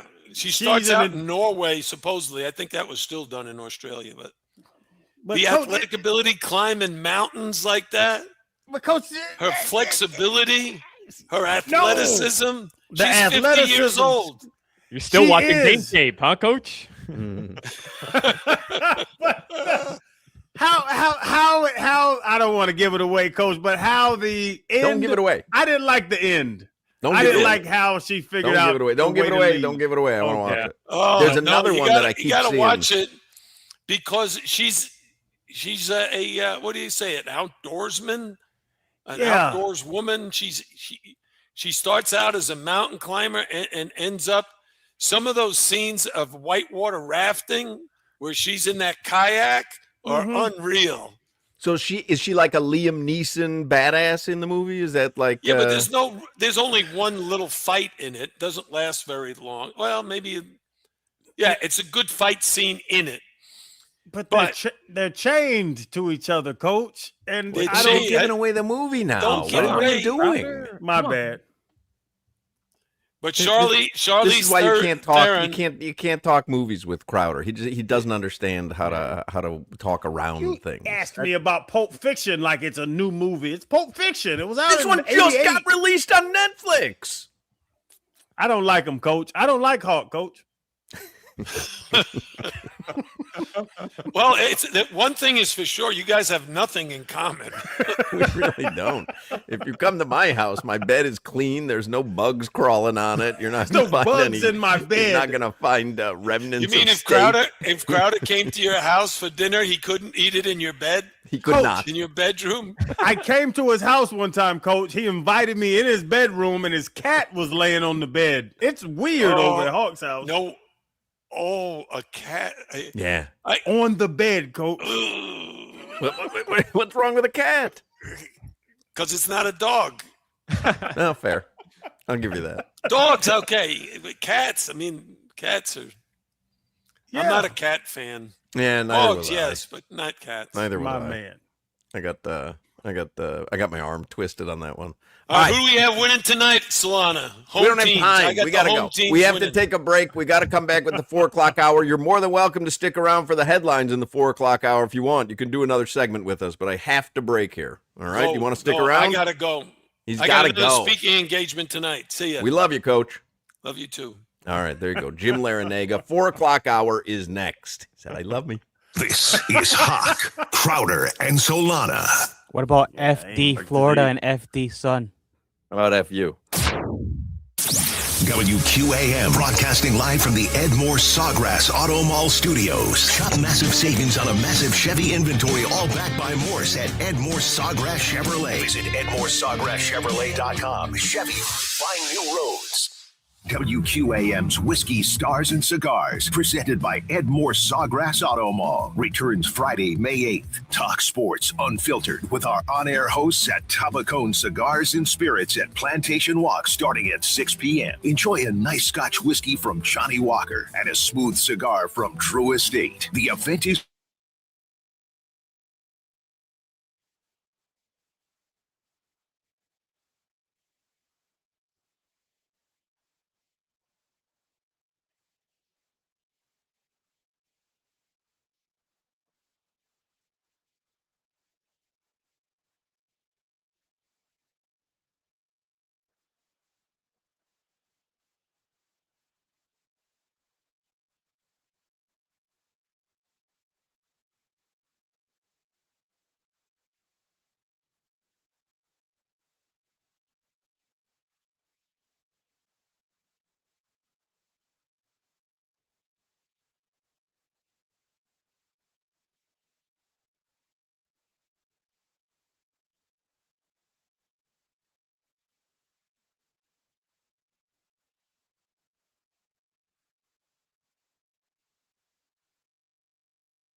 do the same thing I told you. Don't be afraid to get a hit once in a while, Otto Lopez.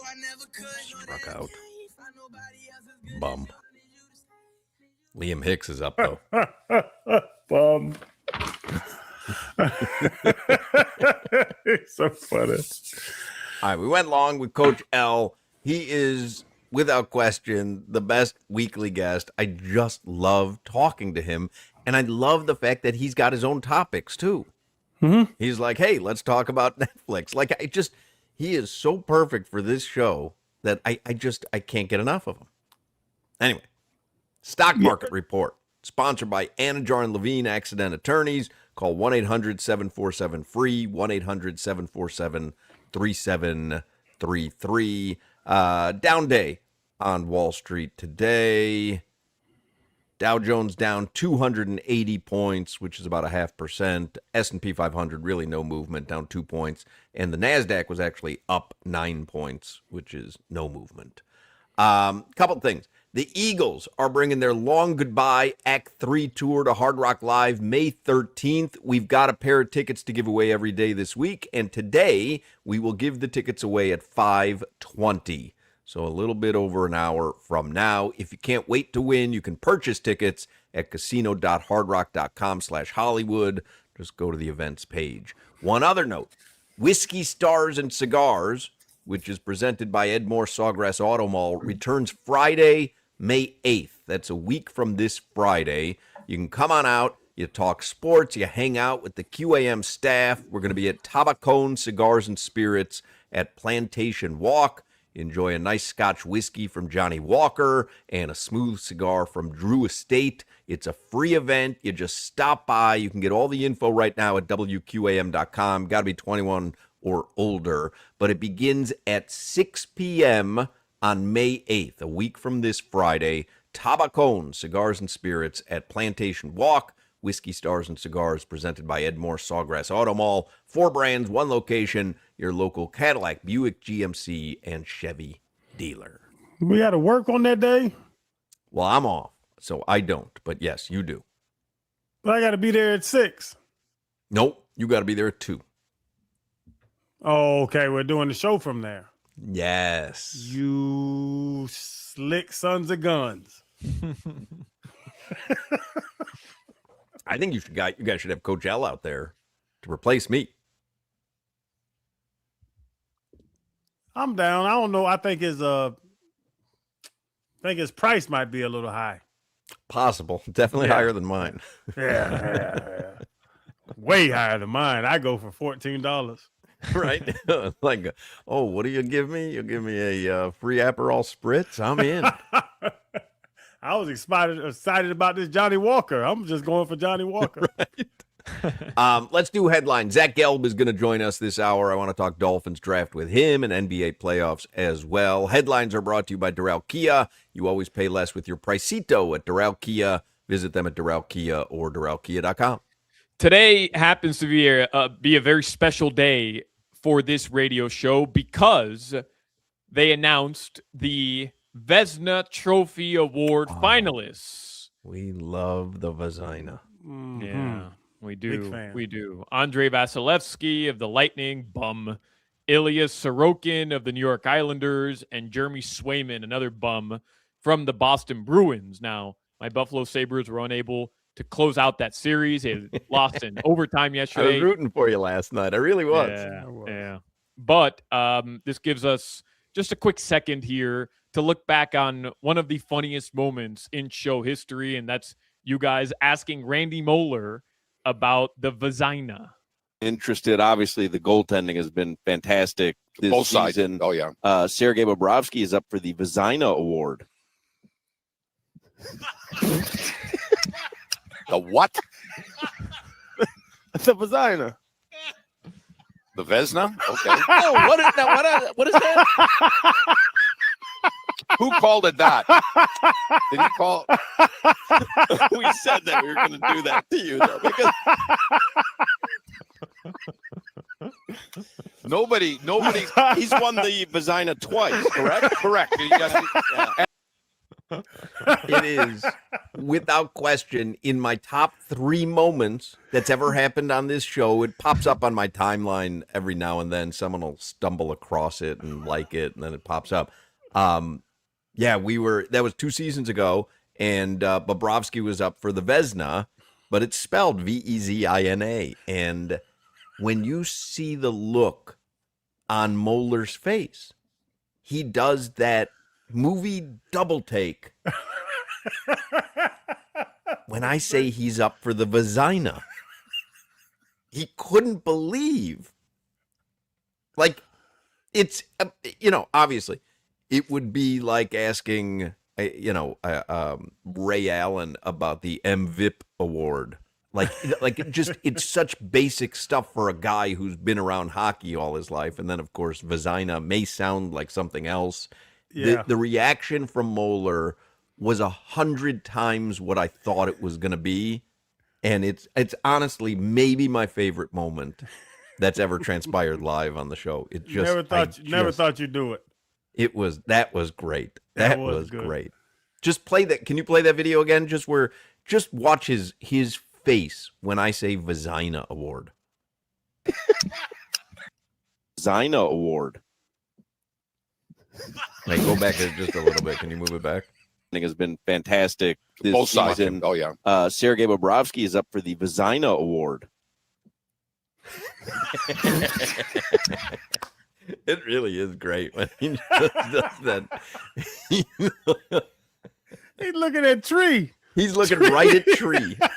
Tree doesn't know what's going on. What just happened? That was great. All right, what else do we have in the headlines? So did any of you, there is some news from Tim Reynolds of the Associated Press. The Miami Heat, of course, have the 13th best odds or second worst odds in the lottery to get the top pick. And he announced that'll be on May 10th, by the way. It's on Mother's Day. I don't know. Punch him out, Sandy. There we go. Let's go. How many is that? That's 3 Ks for Sandy. I need 5. I need 5. I bet Sandy over 4.5. I bet Ohtani over 1.5 hits. He's 0 for 1 and he got walked. Yeah. And I also bet who's the guy we bet on hits for the Marlins over 1/2? Otto Lopez? Otto Lopez. I bet Otto Lopez over 1/2. Yeah, he's 0 for 2 today. Good work, Hawk. I'm worried about getting at least one of these legs correct. And if I can get Sandy's at 56 pitches right now. They're in the 4th. Ooh, 3 Ks. We need 5. Yeah, but that's not bad. 56 pitches because he could throw 85, 90. Well, they're going to take him out after he throws 60. Trust me. I know how this No, works. they've been letting him throw. I know how McCullough works. So draft lottery will be in Chicago May 10th. That's on Mother's Day. Kind of a questionable scheduling choice by the NBA.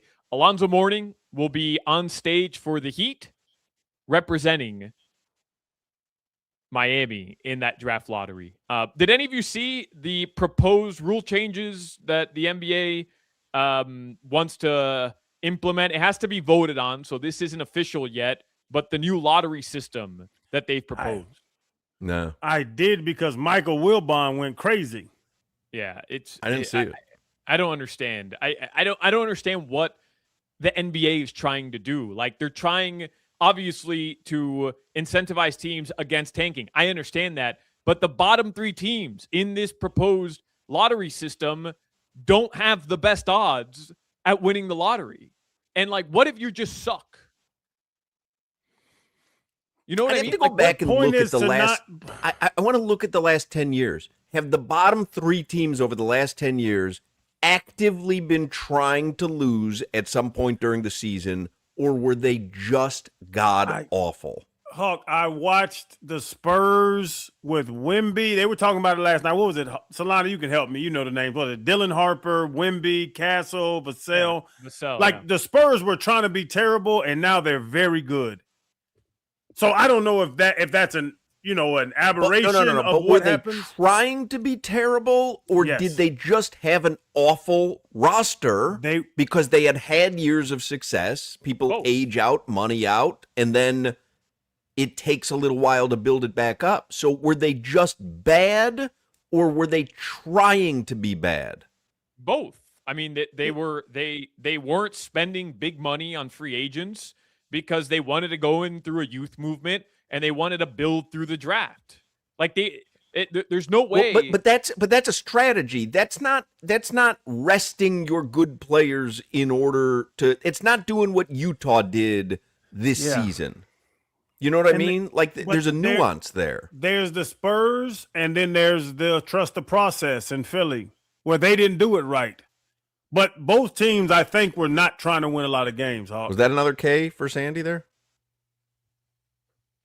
I can't watch the game, so I don't have it up. Yeah, he's got 4. All right, he just ended the inning on another K, so he needs one more to hit that leg. Let's go. And now I just need a couple Shohei hits, then just one Otto Lopez hit. We're good to go, man. I mean, practically spend the money. Yeah, I don't get it. And then there's another thing here where play-in tournament teams, if you lose the first play-in tournament game, even if you're the 7 or 8 seed, you lose the first one like Orlando did this year, you're still slotted to get the same odds as the bottom 3 teams get.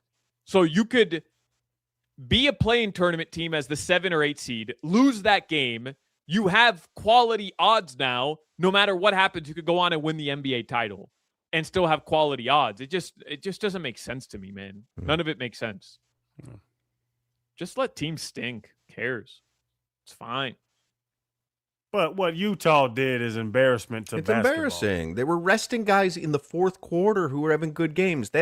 You can't be rewarded for that, in my opinion. I agree with that. So take away a pick to teams who do that. That's how you fix it. You want to fix it? Hey, you're actively pulling players from a game. Don't fine them pennies in comparison to what these organizations make. Teams that do that, who clearly are resting players that are healthy. One game, lose your first round pick? I was just going to say, that do what? Don't do that. No. Don't do that. But you have to put a standard on what that is. Resting starters for over 2 quarters and 5 minutes. You have to have a precedent. You have to write it up. Like, you have to legislate it. You can't just say, don't do that. Well, I think they can. I think what Utah did this year is grounds for losing a pick or losing multiple picks. But in other words, if you do it 2 out of 82 games. Right, but if you do it one game, I think if you do it one game. That's fine. Just has to be universal. It has to be universally. Yeah, but I just think, look, in the NBA, you need star talent to compete. Period. End of story. You're not winning without quality players and without top talent. And the best way to do that, other than through free agency, is via the draft. And if you're a team like Milwaukee, for example, this season, Milwaukee, their best player in Giannis Antetokounmpo was hurt for most of the year. And at the end of the year, once they were mathematically eliminated from the playoffs, I understand the idea of making your best players play if they're able. But I also understand an organization that is at a point where they have to choose. Are we going to play our best player and hurt our chances at getting better through the draft, through the method that they need to use to increase their roster? Or are we going to rest our best player and try to lose games? And I don't think there's anything bad about that. I understand it from the fan perspective, but from a roster building perspective, that's the way to do it. And there's proof that like the Spurs, like Oklahoma City, that's the way to do it. Then you're rewarding teams that game the system. And what they're trying to do is even the playing field a little bit by saying, hey, you may do that and not get rewarded. We're going to make it a little more difficult for you to do that and be guaranteed to be rewarded. It might be a team who tries all season and guts their way into the play-in that gets rewarded. I think that's a fair system. I have to look more at the nuances because I don't know what the actual proposal is. But I understand what you're saying, but I also understand the league saying, hey, we're not going to make it so that you're automatically rewarded for really finding a loophole in what was supposed to be a competitive system. And you have to find a loophole in legislation. It has to be written and known. A star player that's not injured has to play 72 games. In the last 15 games, he has to play 12 of them. It's not as easy just to say don't rest starters.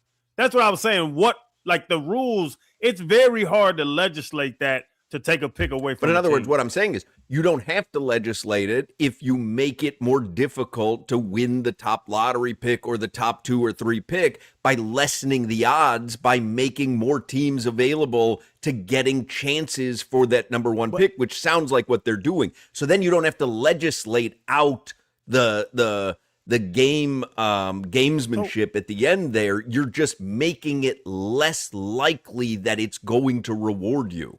And I agree with you, Hawk, but the thought of the draft, the worst team gets the highest pick, is the parody of sports. Right. So there's some teams that just like you said anymore. Hawk, there's some teams that just suck, and they need a Wembanyama to get back on par. Milwaukee's not that team because Milwaukee has Giannis.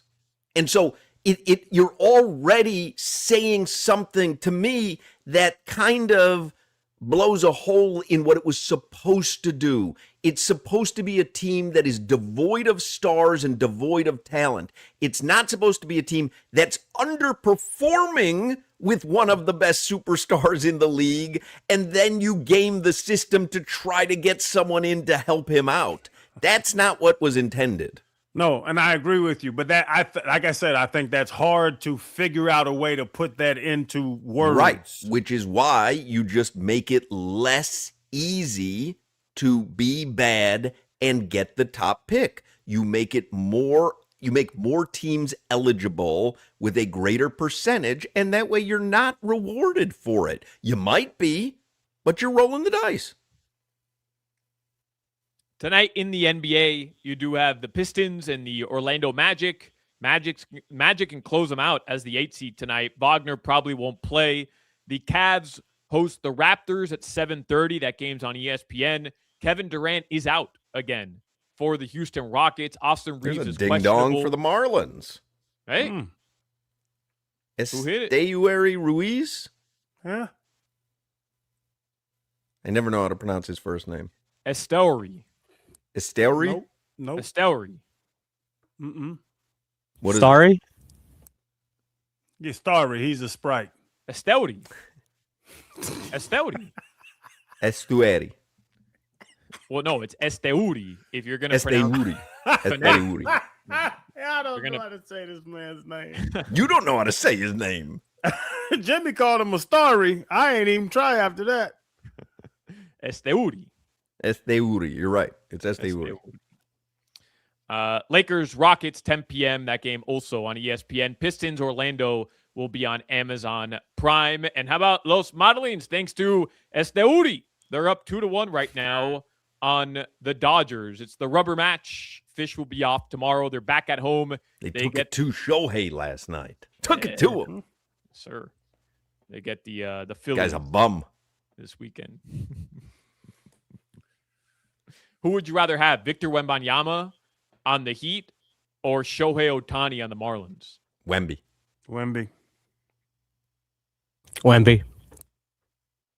He just makes more of a difference. And also, it's just you get to watch him play on every possession. Like it's just yeah. But Shohei's. But Shohei's going to be the best player of all time. He might already be the best player of all time. I get more enjoyment per game from Wemby than I do Shohei, just because of the sport. Yeah. 4 nights I have to watch him eat sunflower seeds. I can watch Wemby. Well, he's going to be out there. He's going to be out there. I mean, that's the great thing about Shohei is that he's going to be batting every night. 4 times. I get to watch Wemby on 100 possessions. Yeah. But Shohei is going to be doing this for another 15 years maybe, or at least another decade. Wemby is one ankle roll away from his entire leg snapping in half. Does Wemby play longer than Shohei? Bro, no way, dude. He's younger. I mean, the odds would be plus 8,000 that Wemby plays longer than Shohei. Shohei already tore his elbow up. Didn't he just have Tommy John's? Right, so he can throw faster. That doesn't mean anything. Jesus. Yeah, that's what you say. Yeah, he tore his knee up. Now he runs faster. Are you kidding me? Bro. Having Tommy John's is an advantage? Yes. Why do you think Solana, every player... Are you insane? Why do you having think pitchers, Tommy John surgery is an advantage? When you have Tommy John, after you have Tommy John, like you can throw faster. Are after you have Tommy insane? John. You That's believe Tommy John surgery is an advantage to pitchers? Obviously not immediately, but over the length of time, there's positives to having Tommy John. That's why every pitcher gets Tommy John surgery. They're doing it on purpose. Do you know how badly you have to injure yourself to have Tommy John surgery? Do you know what Tommy John surgery is? Yeah, it's named after Tommy John. Do you think it's an elective surgery that pitchers just choose to have? I don't think it's an elective surgery. They're cutting their elbow with X-Acto knife so that they can get Tommy John to better their career. But you're saying that's why pitchers choose to have it. I'm not saying they choose like, oh, I'm going to get Tommy John this year. But if there's wear and tear on that part of the elbow, they opt. It's better for their career and the longevity of their career to get Tommy John surgery. And after you get Tommy John surgery, there's a lot of statistics that show that you can actually throw faster than prior to having Tommy John surgery. I would agree with that. You can throw that. You're not agreeing with it or not. It's just facts. I understand that, but you're suggesting that someone who has Tommy John surgery has a leg up over pitchers who haven't had it. It's not what I'm suggesting at all. And by the way, somebody points out exactly what you said. Shohei didn't have Tommy John. What did he have? Shoulder? I don't know. I don't remember what he had. No, he put him out because they put him out for a year. He didn't pitch. All he did was bat. No, I mean, he had a surgery. I just don't remember what it was. So surgeries in sports is an advantage. What kind of surgery did Shohei Ohtani have? I'll search that up for you. So, OTAHNE has had a couple major surgeries recently. Most recently, he had arthroscopic surgery to repair a torn labrum in his left shoulder after he dislocated it during Game 2 of the World Series last October. He also had elbow surgery on his throwing arm for a torn UCL, which kept him out of pitching this past season. That's Tommy John's is UCL. So he had a torn labia in his left shoulder. Bro, I think he had a torn labia. I remember. That's an advantage, though, Hawk. Tear your labia makes you throw harder. I remember watching a documentary on it where, like, it can increase spin rate for pitchers and the longevity. Gelb is saying he had Tommy John surgery twice. He's weak. Oh, he's real strong now. He's double strong. Dude is crazy. Look it up. Come on, I want to get to Gelb. Look it up. Look it up. You guys are just so quick. Better. You're better. You're better having what surgery. What are we looking up? You're talking about it like it's a positive. You're better having surgery. Pitchers, their careers are better off if they have damage to that part of their arm. They're better off getting Tommy John surgery. It's why so many pitchers elect to do it. Of course, they can't pitch otherwise. They can't. No, because they you can have to. That's like somebody. That's like saying somebody who tears his Achilles is better off having an Achilles surgery than not. Because you can go through rehab and opt not to have the surgery. All right, I want to get to Gelb. I want to get to your Gelb. Mustache, Nobody knows what they're talking about. I hate your forehead, your hairline. Nobody knows what they're talking about. If your foot's on the line for a 3, is it a 3 or a 2? Who cares?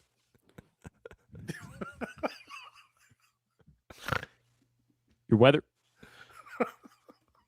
84 degrees. Tonight, the lows are going to drop into the low 70s. This weather report is brought to you by Tornado Roofing and Contracting. Storm season is coming. Make sure your home is ready. Get your free roof and window estimate today. Visit tornadoroofing.com. Zach Gelb is going to join us in the next segment, so don't go anywhere. If your garage door is outdated, damaged, or not hurricane ready, don't wait. You got to call Allied Doors. You know hurricane season's coming, and don't be that person. I don't want to call you out, but the neighborhood, beautiful home, well-kept yard and the garage door, it doesn't look right. You need to upgrade it. Call Allied Doors right now. Service South Florida since 1966. That's 60 years of trusted family-owned service. They're the best. Don't have a beautiful home with that garbage garage. Don't be that person. I know my neighbors, if they're listening, they're probably mad at me because they know they're that person. Allied Doors, huge in-stock inventory, same-day service, and custom impact-rated doors built to protect and upgrade your home fast. Plus, the industry-leading LiftMaster openers. Check out the LiftMasters now. If your garage door takes 45 minutes to get up or it makes all that noise, listen, get a LiftMaster. I'm telling you, for our personal home I'm sitting in right now, our investment properties, we got LiftMasters. They are built to perform. You got to check out LiftMasters, and Allied Doors will do that for you. Give them a call today, 954-942-8550. Visit allied-doors.com. Mention this ad, and you get $300 off. We're going to watch out for you and upgrade your home and get you a LiftMaster. Don't wait. Call Allied Doors today. This is Hawk, Crowder, and Solana. You're not going to learn anything about sports on this show. I'm sorry. You're not. But I know McDonald's.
what time it is.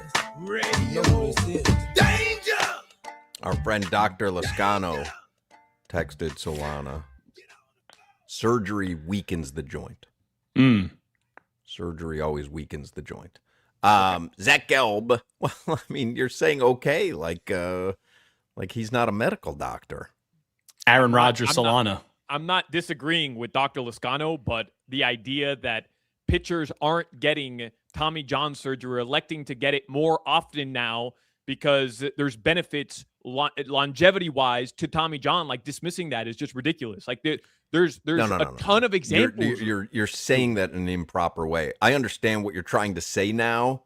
You're saying getting the surgery via rehabbing in a different fashion, the benefit is getting Tommy John, and that I agree with. But the notion that a person who gets Tommy John is an inherently better pitcher and a stronger pitcher than someone who doesn't is false. That's just false. It's not what I was saying, though. I was just suggesting that pitchers exactly what you were saying. Get Tommy John more often now because oftentimes they come back and they can throw faster and their career is they've improved the way that you heal. That they've improved the way to treat that injury. Yes, you're 100% correct. But also, it's better to get a blood transfusion than to be treated with leeches. That's all. But it doesn't mean getting a blood transfusion makes you a healthier person who doesn't need a blood transfusion. All I was saying was that there's benefits to getting Tommy John, which is why a lot of pitchers do it. And you and Crowder start yelling, so getting surgery is better? Like, no, yes, I never said that. That's what you said. No, it's not what I said. It's what exactly what you said. Turned it into, no, which is what often happens. Exactly what you said. Zach Gelb is on the Toyota of Hollywood hotline. He hosts the Zach Gelb Show on 365 Sports. He's also the studio host for NFL and college basketball on Compass Media Networks. You can follow him on social media at Zach Gelb, ZACHGELB. Go ahead, Gelb. You look like you were bursting at the seams to join in on that. Yeah, I have something. I come bearing gifts. Hawk, I got you a little Eagle Sphere cup. I know you guys are giving away Eagles tickets. That's very exciting. I'm going to the Sphere in a couple of weeks. I've never seen a show there, and I'm going to be in Vegas with my son, and No Doubt is playing. Not that either of us like No Doubt. Doesn't matter, but go. Yeah, that's what my brother said. He's like, you got to go. And I got some good dinner recommendations for you, too. I was going to give Crowder, it's fitting that he's not here, a little Crown Royal. Oh. Where is Crowder? I don't know. And then here's the thing.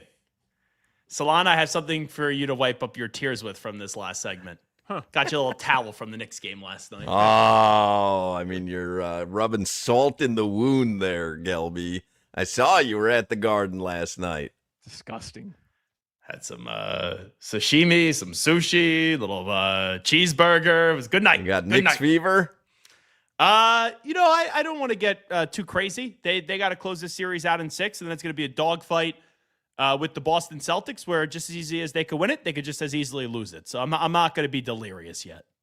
I always tell people to follow Zach Gelb on social media. I saw after the NFL draft you were posting your takes on each team's draft, and I want to talk about the Dolphins here for a second. They chose Caden Proctor in the first round. They chose Chris Johnson in the first round as well. They had 2 first-round picks. What'd you make of the Dolphins draft overall, and what'd you make of specifically the 2 picks in the first round? Yeah, I thought I'd do a little instant reaction video since I'm a part of the QAM family now, trying to get more than just one fill-in shift, so trying to suck up and do a little extra work, if I'm being honest with everyone. Said Solana, put the collab on it. Let's get it out there. Let's pump it up. Let's go. I think Proctor... Did you tag Len on it? No, I did not. Len probably doesn't know the videos out there, honestly. But I've been on a few emails with Len, so we're matriculating the ball down the field. But is Len in your fave 5 on MySpace? Len is my favorite human being on the planet. It's top 8. All right? It's top 8. Whatever. Len, it's going to be better to get surgery on your elbow than not to get surgery on your elbow. It could help you for out. the longevity of his career. It might be. It's probably a better option. So I thought Caden Proctor was the preeminent offensive lineman in the draft. I don't crush the Dolphins for taking him because I understand building from within out. Personally, though, in that spot, because they did trade down a spot, I would have gone with either Caleb Downs or Ruben Bain. I just like the players better. but I do love the player in Proctor. It is a little bit surprising to me. I heard him on with Joe this morning, John Eric Sullivan, that they're going to put him at left guard right from the start. But this is a big, physical, athletic, versatile offensive lineman that you saw him even be more than just a lineman last year, catching and running the football for Alabama.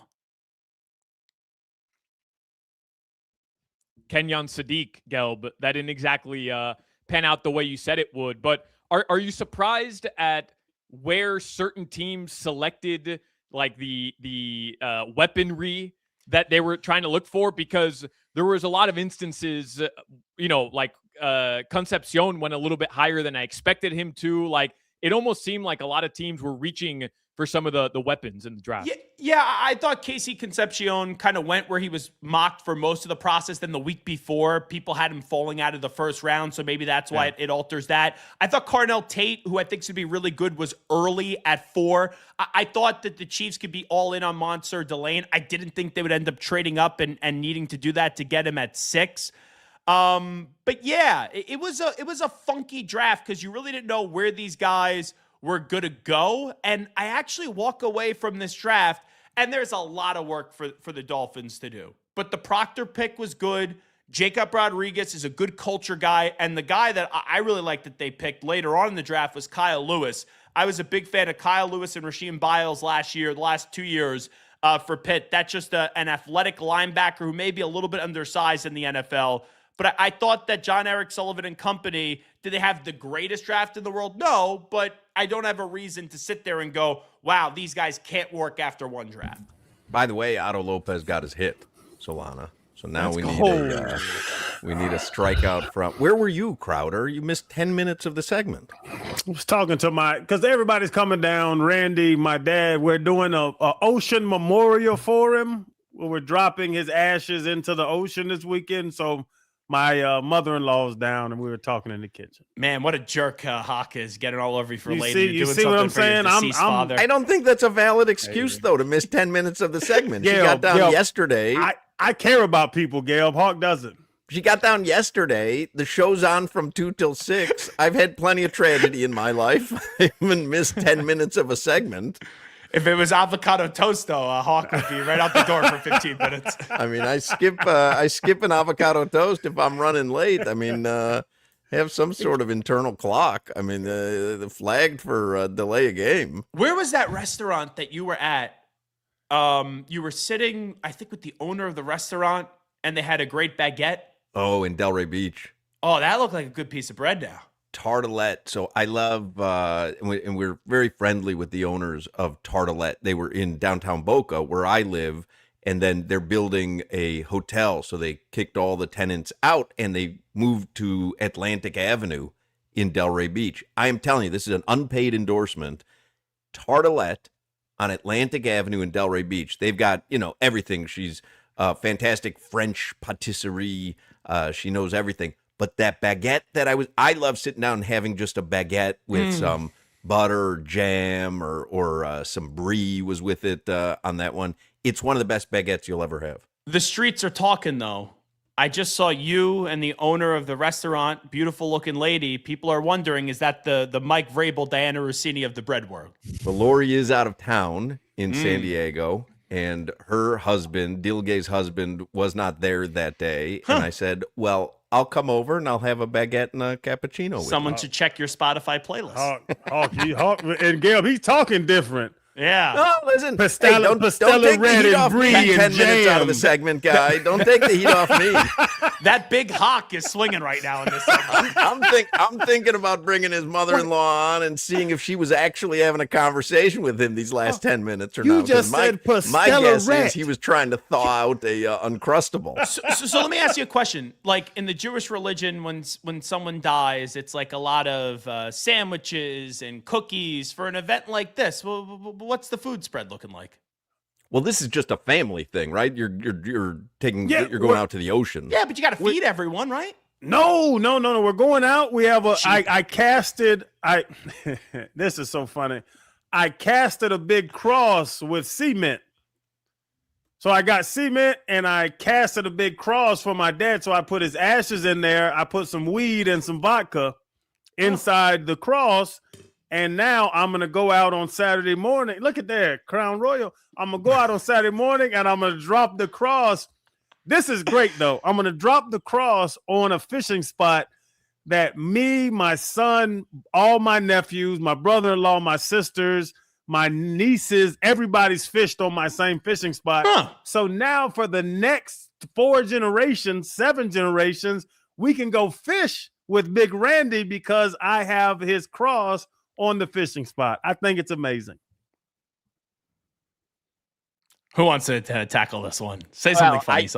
I have a personality defect, is that I like to make jokes about everything, but that was very beautiful, and I'm not going to. Isn't that awesome, though, to drop a cross on a fishing spot that now little Channing the Fourth can fish with his great-grandfather? I think it's beautiful. Is that legal? Let's not get into logistics of everything. Let's just love the appreciation of love. In memory of Randy, let's not worry about whether things were Can you legal or imagine not, because Randy was never worried about that. Can you imagine if there's a knock at Crowder's door tonight and he gets arrested for telling this story? What is the Game and Fish Commission? What's all medicinal. All medicinal. Oh my God. I heard you, Gelby. My thing, I heard you talking about John Eric Sullivan and draft. Yeah. Is it so obvious that they're getting bigger? Because everybody's 6 foot plus. They're getting bigger. Is football moving back to that? Moving back to bully ball? Because the Eagles did it. The Lions did it.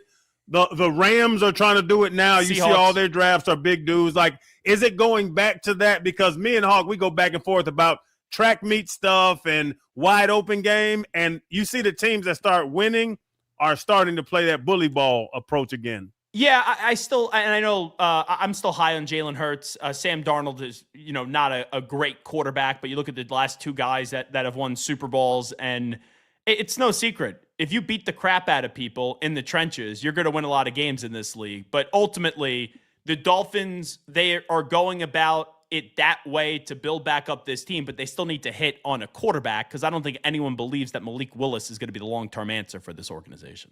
All right, we have to take a break because the 5 o'clock Funky Buddha happy hour is coming up. Do you want to stick around for the headlines at the top of the 5 o'clock hour, Gelby?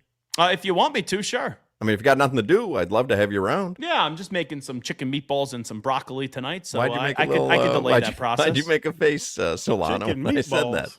I mean, he said, if you want me to. I mean, I guess... Fine, let me redo that. I would would be ecstatic to sit around here and do another free segment with you guys. I would love to. Nothing more I'd rather do. I'm going to go spread my ashes in a pond after this. Is that better in the Hudson? Is that what you want me to say? You. Solana has a genuine hatred for you.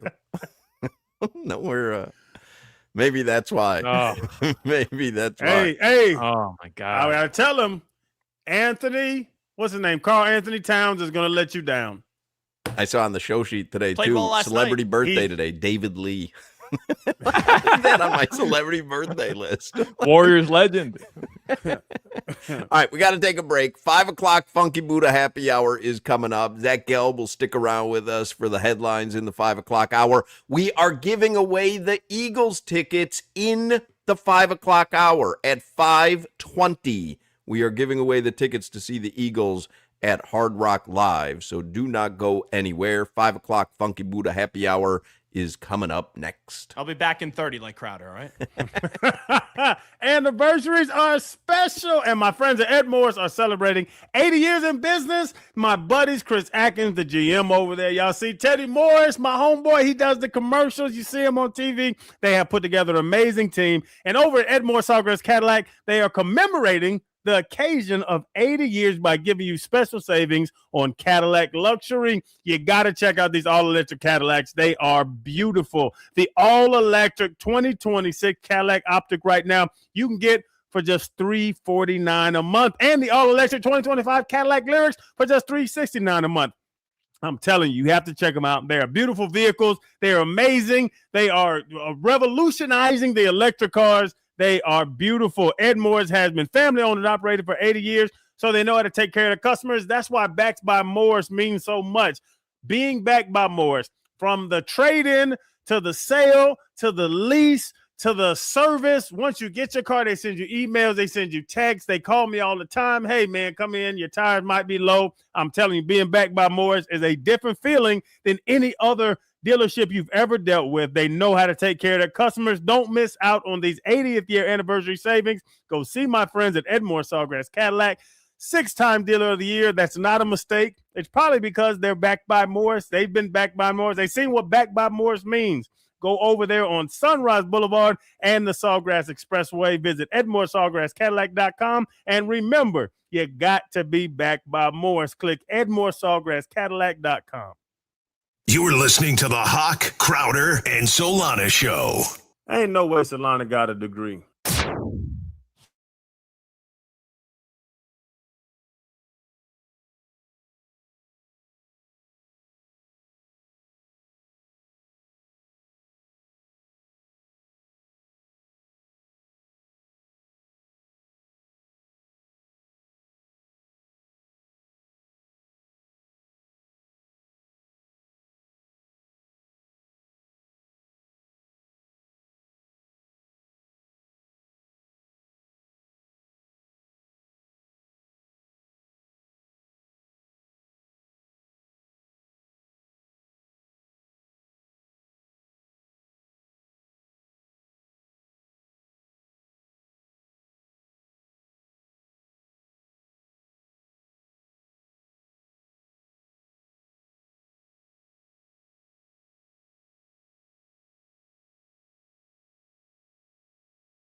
hands, I can work a miracle. Work a miracle. Keep you like an oath. Ain't nothing but 5 o'clock hour is the Funky Buddha Happy Hour, brought to you by our friends at Funky Buddha Brewery. Sandy just finished the 6th inning. Solana with 102 pitches pitched, and he's stuck at 4Ks, so he ain't coming out for the 7th inning. He's going to be done with he ain't going past 102 pitches. So we are going to lose that parlay. My guess is they'll bring in a reliever now. Ohtani is up in the next inning. He's going to hit a ding-dong, and we're going to lose this parlay by one Sandy Alcantara strikeout, which is really the way gambling should be. 5 o'clock hour is the Funky Buddha Happy Hour. We love ourselves some Funky Buddha. I've taken Zach Gelb, who's joining us for the headlines at the top of the hour here. I've taken Zach Gelb to Funky Buddha before. We had a great night there, didn't we? Yeah, we saw an engagement. Dan That's Day. right, Dan Day. Wasn't engaged, but he was the MC. Right. Dan Day brought this couple together. I think they came out to see him do the trivia that night. But you can certainly go to Funky Buddha tonight, watch a little basketball or hockey. You can they had the Atletico Madrid game today, Solana, right? You never gave us an update on that. What happened today? I don't know. Honestly, I didn't have it on. They drew 1-1. Oh, all right. Why are you giggling, Gelb? You guys hate each other. No. I wasn't giggling at anything Solana, but Hawk and I both had the same reaction. Solana's a soccer guy. He didn't know the answer, and Hawk and I both at the same time went, We were thinking Hawk the same didn't thing. do that. No, yes, you did. Don't love Roll me in the that. tape back. Roll the tape back. Don't You love said, me in that. I may you have said, thought that. You I may said have it just thought like that. me. You didn't realize it. But why? Because I was more worried about the Marlins and the Champions League game today. Like I have Well, no. in fairness, you didn't watch the Marlins game either. I did not. But I have no vested interest in Arsenal or Atletico. Like I mean, I'll watch the recap later tonight. We have our pair of Eagles tickets to give away at 5:20. That is 13 minutes from now. 5:20. So make sure you're listening. Let's get headlines. Feel free to jam in whenever you'd like, Gelby. Headlines with Solana brought to you by Doral Kia. You always pay less with your Pricito at Doral Kia. Visit them at Doral Kia or DoralKia.com.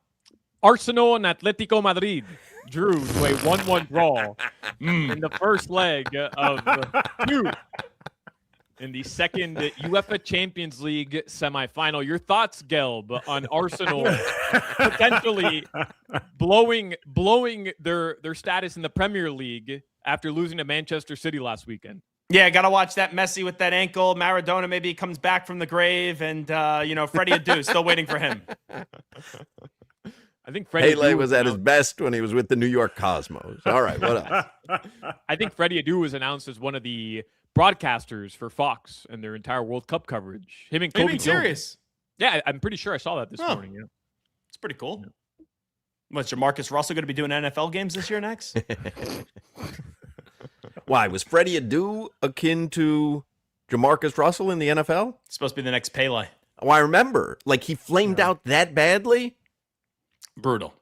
Yeah. Because I remember, wasn't he like 16 years old or 15 years old? Puppy. Yeah. 15. I don't remember what club it was with in the MLS, but he made his debut. Yeah, he was supposed to be like the biggest star in U.S. soccer history, and he couldn't even play in the MLS very long. Wow. I'm getting a text, Crowder, from the Ticket Wizard. He wants to know if it would be funny if he drove on his boat past your memorial for Randy in his Reese's Peanut Butter Cup t-shirt. We could do a live broadcast. There'd be some good sponsorship opportunities on that boat. The Ticket Wizard showed up. I happened to be out of town, so I couldn't go to Randy's memorial. They had a public memorial at Funky Buddha.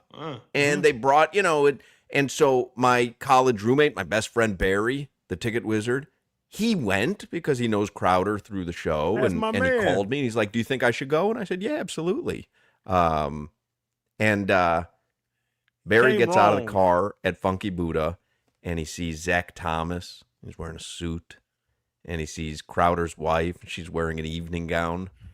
And Barry is wearing cargo shorts and a Reese's Peanut Butter Cup t-shirt because he thought, oh, Funky Buddha, they're just going to throw down a couple of beers in Randy's memory, not realizing they had a private room in the back and it was going to be a very well-dressed affair. And he called me in a panic. I was on the Jersey Shore, and Barry called me in a panic. What do I do? And I'm like, if it's me, I leave. I don't even go in. And Barry's like, no, I'm here. I got to go in. And he went in, to his credit. He went in. Zach Thomas was there, you said? Yeah, ZT's my man. That Jacob Rodriguez going to be the next Zach Thomas, I hear. Don't do that to him. We talked about it earlier this week. There's no chance he's the next Zach Thomas. I don't know. Zach Thomas sees it, so I think it's going to happen. Right. Okay. Just recapping today, some stuff that we hit on. John Eric Sullivan, the Dolphins general manager, was on with Joe Rose this morning, and he said that Caden Proctor will start the season as left guard. They're going into camp with the idea he's going to be the left guard next to Patrick Paul, and they're going to move Jonah Savainaya to right guard. He also said there's not going to be any big-ticket free agent signings this summer. Makes sense. Obviously, minimum I don't know how they could. contracts. Big ticket. They don't have the tickets to big. They can't pay anybody. I mean, you could move some salary around. Post June 1st cuts are going to open up some cap space for the Dolphins as well. But I just think they have too many holes to fill. This is not that type of season. Has there been a negative?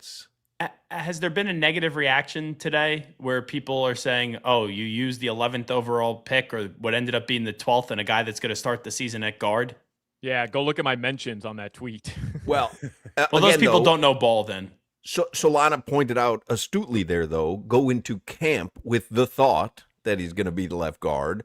But I saw someone text the show earlier today that said, hey, listen, we've complained for years about not protecting the quarterback. How can you complain if they're trying to protect the quarterback?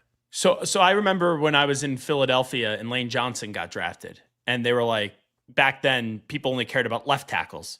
And they go, well, you need a right tackle. And that's 1/5 of the offensive line. And Lane Johnson for the last 10 years has been one of the best offensive linemen in the league. If Caden Proctor, I'm not saying he's going to be, turns out to be the next Quentin Nelson, I think people would sign up for that. And maybe you do eventually move him back out to tackle, because there was some thought in his pre-draft process that he may be better at guard. And you saw with Will Campbell last year with the Patriots, first 10 games, it worked out fine left tackle. Then he got hurt, came back, and now everyone thinks he should be moved to left guard. You need 5 linemen, and I think Proctor's a competent lineman. It's not sexy. And to answer your question, Gelb, I think if Ruben Bain wasn't available, bingo, it would have been different. But us knowing that we have an All-American defensive end that already went to Miami in high school, went to the U, loves the city, and not drafting him, I think that was the biggest pushback. And I understand the local ties to it. I'm still more irate that they didn't get Caleb Downs over Ruben Bain. I think that's going to end up being like when we compare, because Ruben Bain, top 5 player Downs in this. Yeah, draft. I mean Caleb Downs. The fact that they had him, they could have taken him at 12, or excuse me, at 13, or 12. Yeah, and they traded back, or 11, whatever it was. Yeah, it was 11, and then they moved back to 11. 12. Yeah, I mean, I think that's the one people are going to be like, you did that for a couple extra 5th round picks that may or may not pan out. Like, why when you had the for sure thing with Caleb Downs? Do y'all really think Caleb Downs is about to be Ed Reed? I don't think he's going to be Ed Reed. Just like how you don't want to say Jacob Rodriguez is going to be the next Zach Thomas. I'm not going to sit here and say that he's going to be the next Ed Reed, but Caleb Downs was a star at Alabama. He was phenomenal at Ohio State. Do I think he could be a Kyle Hamilton or a Derwin James? Yeah, I do. And that, we that listened would to be the sound of John Eric Sullivan with Joe Rose this morning, and they said, hey, this is the guy. We wanted Proctor. Those 2 guys, Ruben Bain especially, very good players, but we had said to ourselves, if Proctor's there, that's our guy. And I believe him, because there's no way the Cowboys were going to take Caden Proctor. So they knew when they were sitting there at 11, hey, this is our guy. You know, like, he was very adamant. That was my guy. That's who I wanted. So they traded back knowing that he'll be there at 12.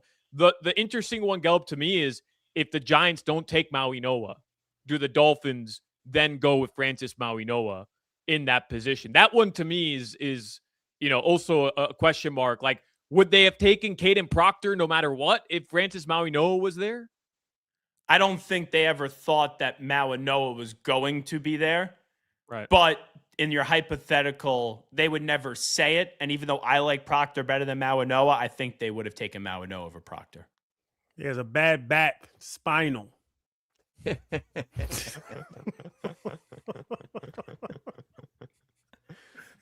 This one was interesting. Broke my back. My back is broken. Spinal. What is it, a vertebrae? Did we ever give that to DBJ? We got to put that on the list. Put that on the list. That's a good one. Yeah. Broke my back. My back is broken. Spinal. I feel like we gave him that now that I'm saying it. I don't think so. I don't remember that one. This one was interesting today. Browns beat writer Mary Kay Cabot, she reported that Deshaun Watson is the front runner right now, or at least it seems that way, the front runner over Shedeur Sanders in the Browns quarterback depth chart. That makes sense to me, though. I give credit to Leroy Horde on this station. He told me that was going to be the case about a month and a half ago, and I may have called him an idiot and a moron and a dope, and then I realized that he was right like 2 weeks later. He should not be. It's pointless to have Deshaun Watson as the starting quarterback. No. It's a sunk cost, and let's just see what Shedeur could do. Deshaun Watson hasn't been good since 2020. But take all the off-the-field stuff out of it. Who's more talented in that quarterback room? Deshaun, sure, but it was 2020. The last time we've seen him be great. That's a half decade. Feels like last year. No. I'm with you, and I know the distraction walked, and by everything. The way, Solana. The distraction Tommy and all John that. for a third time, I hear. He needs more Tommy Johns. It makes him better, Gil. But here's the thing. He is a more talented quarterback. Like you're saying, I don't know 2026. Yes. But he's better at quarterback than Shedeur and the little itty-bitty boy from Oregon. He's a better quarterback. So Gabriel's really out of the equation for me. I'm not saying that Shedeur is going to be great. We saw Shedeur last year. He was fine. Nothing that makes you think he's the franchise quarterback, but there's still some unknown with him. Even if they do well this year, what are you going to do? Then re-sign Deshaun Watson after this year? No chance with how much money they did sink into him. I just think it's pointless to start the season with Deshaun. If Shedeur plays the first 5 games and they suck, then go bring Deshaun Watson in and see what he can do. You're saying it's pointless to start him because if he's good, it still doesn't matter. Yeah, you're getting rid of him anyway. And if they're good, what are they going to do? Win 8 games, 9 games, and then you're out of the selection for a quarterback? It's pointless. Might as well get some of your money out of it. You can't give Deshaun Watson another $300 million. You can't give him a contract. Like that guy ruined your franchise. Put it this way. Nobody's giving him that money. I will agree with Solana. Who's going to bring him in when he hits the open market next year? The Jets. He would have the Dolphins. He would have to have one of the greatest Don't let him go to Tootsie's comeback stories in the history of the league in order for a team to be like, we'll roll the dice. Tootsies, though. It's massage envy you have to worry about. Yeah, that's a fair point. All right, anything else in the headlines? Because we're going to talk NFL draft and Dolphins with Chris Perkins. Yeah, don't forget the Marlins are off tomorrow. They'll be back here at Lone Depot Park on Friday. It is 2-2. The 7th inning just ended. They're headed to the top of the 8th inning. I didn't rubber realize match they were back home this weekend. In LA. Yeah, they got the Phils in town. Oh, maybe I'll have to go to a game. Don Mattingly, the interim manager. manager. That's right. Don Mattingly's the new interim manager for the Phillies. Who says you can't go home? NBA playoff schedule tonight. Pistons and the Magic. Game 5. Orlando can close it out as the 8th seed. That game's on Prime. Wagner still questionable. Cavs and Raptors. Series goes back to Cleveland. It's tied at 2 apiece. That game's at 7:30 on ESPN. Lakers host the Durantless Rockets once again. Austin Reeves remains questionable. 10 p.m. That one is also on ESPN. The Lakers trying to close it out at home. And happy birthday, Ron Washington. Oh, yeah, Ron Washington. And do you know what today is the anniversary of? No. Purple Shirt Game. Oh, seriously? Yeah, today's Purple Shirt Guy. I liked him. Oh, that the biggest douchebag in the history of sports. He had like a backpack on during an NBA game. How could you like that guy? I like purple shirt, man. He had a little swag to him, a little If riz. I just told you there's a guy in a bright purple button-down shirt with a backpack, string backpack on, and a bandana sitting courtside, I mean, immediately the worst human on the planet. Y'all got his number? God, I'm so All right, happy. fire off Dwayne. some Eagles, dude. Let's go. There we go. Little Richie Woman. Like it. All right, the Eagles are bringing their long goodbye Act 3 tour to Hard Rock Live May 13th. We've got a pair of tickets every day. Here's your chance for today. If you want to purchase tickets, you can go to casino.hardrock.com/Hollywood. Go to the events page, and we'll have another pair tomorrow, another pair on Friday. But right now, we will take caller number 4 for Sandy's K's. Caller number 4 for Sandy Alcantara strikeouts today. One short of what we needed. 305-567-0560. 305-567-0560. This is a Pavlovian response you're about to get here, Gelb. Xavier Edwards just got a hit, Crowder. Got his cell phone number. We know. If you mention Xavier Edwards, that's all you will hear. It's Pavlovian at this point. You should do a bit on this show that you just make up a name and see if it's a real Marlin or someone that doesn't exist, and if Crowder will get the person. We've done stuff like that for 10 years. It's not Pablo even a bit. Escobar We just got a don't hit. know. All right, caller 4, 305-567-0560 gets the Eagles tickets. Chris Perkins is next. You want to do a quick weather report, Solana? I do. It's 80 degrees in Miami. Tonight, the lows will be in the low 70s. That's brought to you by Tornado Roofing and Contracting, replacing roofs, roof repairs, maintenance, and hurricane impact windows and doors. Visit tornadoroofing.com. Follow Zach Gelb on social media, ZACHGELB. See you, Gelby. Later, guys. Thanks. Let me tell you about my good friends and the amazing award-winning team at Doral Kia. Whenever you want a low price, you always pay less with your Pricito at Doral Kia. Take advantage of a Pricito now on all your favorite new Kia models like a Sportage, Sorento, Telluride, K5, Soul, and more. Do not wait. Hurry to Doral Kia today. I call Mitchell down there the king of Kias, and he took great care of the Hochmans, and he will take great care. He and his staff will take great care of you if you're in the market for a Kia. We got our son a Kia K4 down there at Doral Kia, and he loves it. Don't miss your chance to save on a new Kia or shop any of their pre-owned vehicles with easy financing, fast service, and the best value for your money. You always pay less with your Pricito at Doral Kia. You're listening to the Hawk, Crowder, and Solana Show.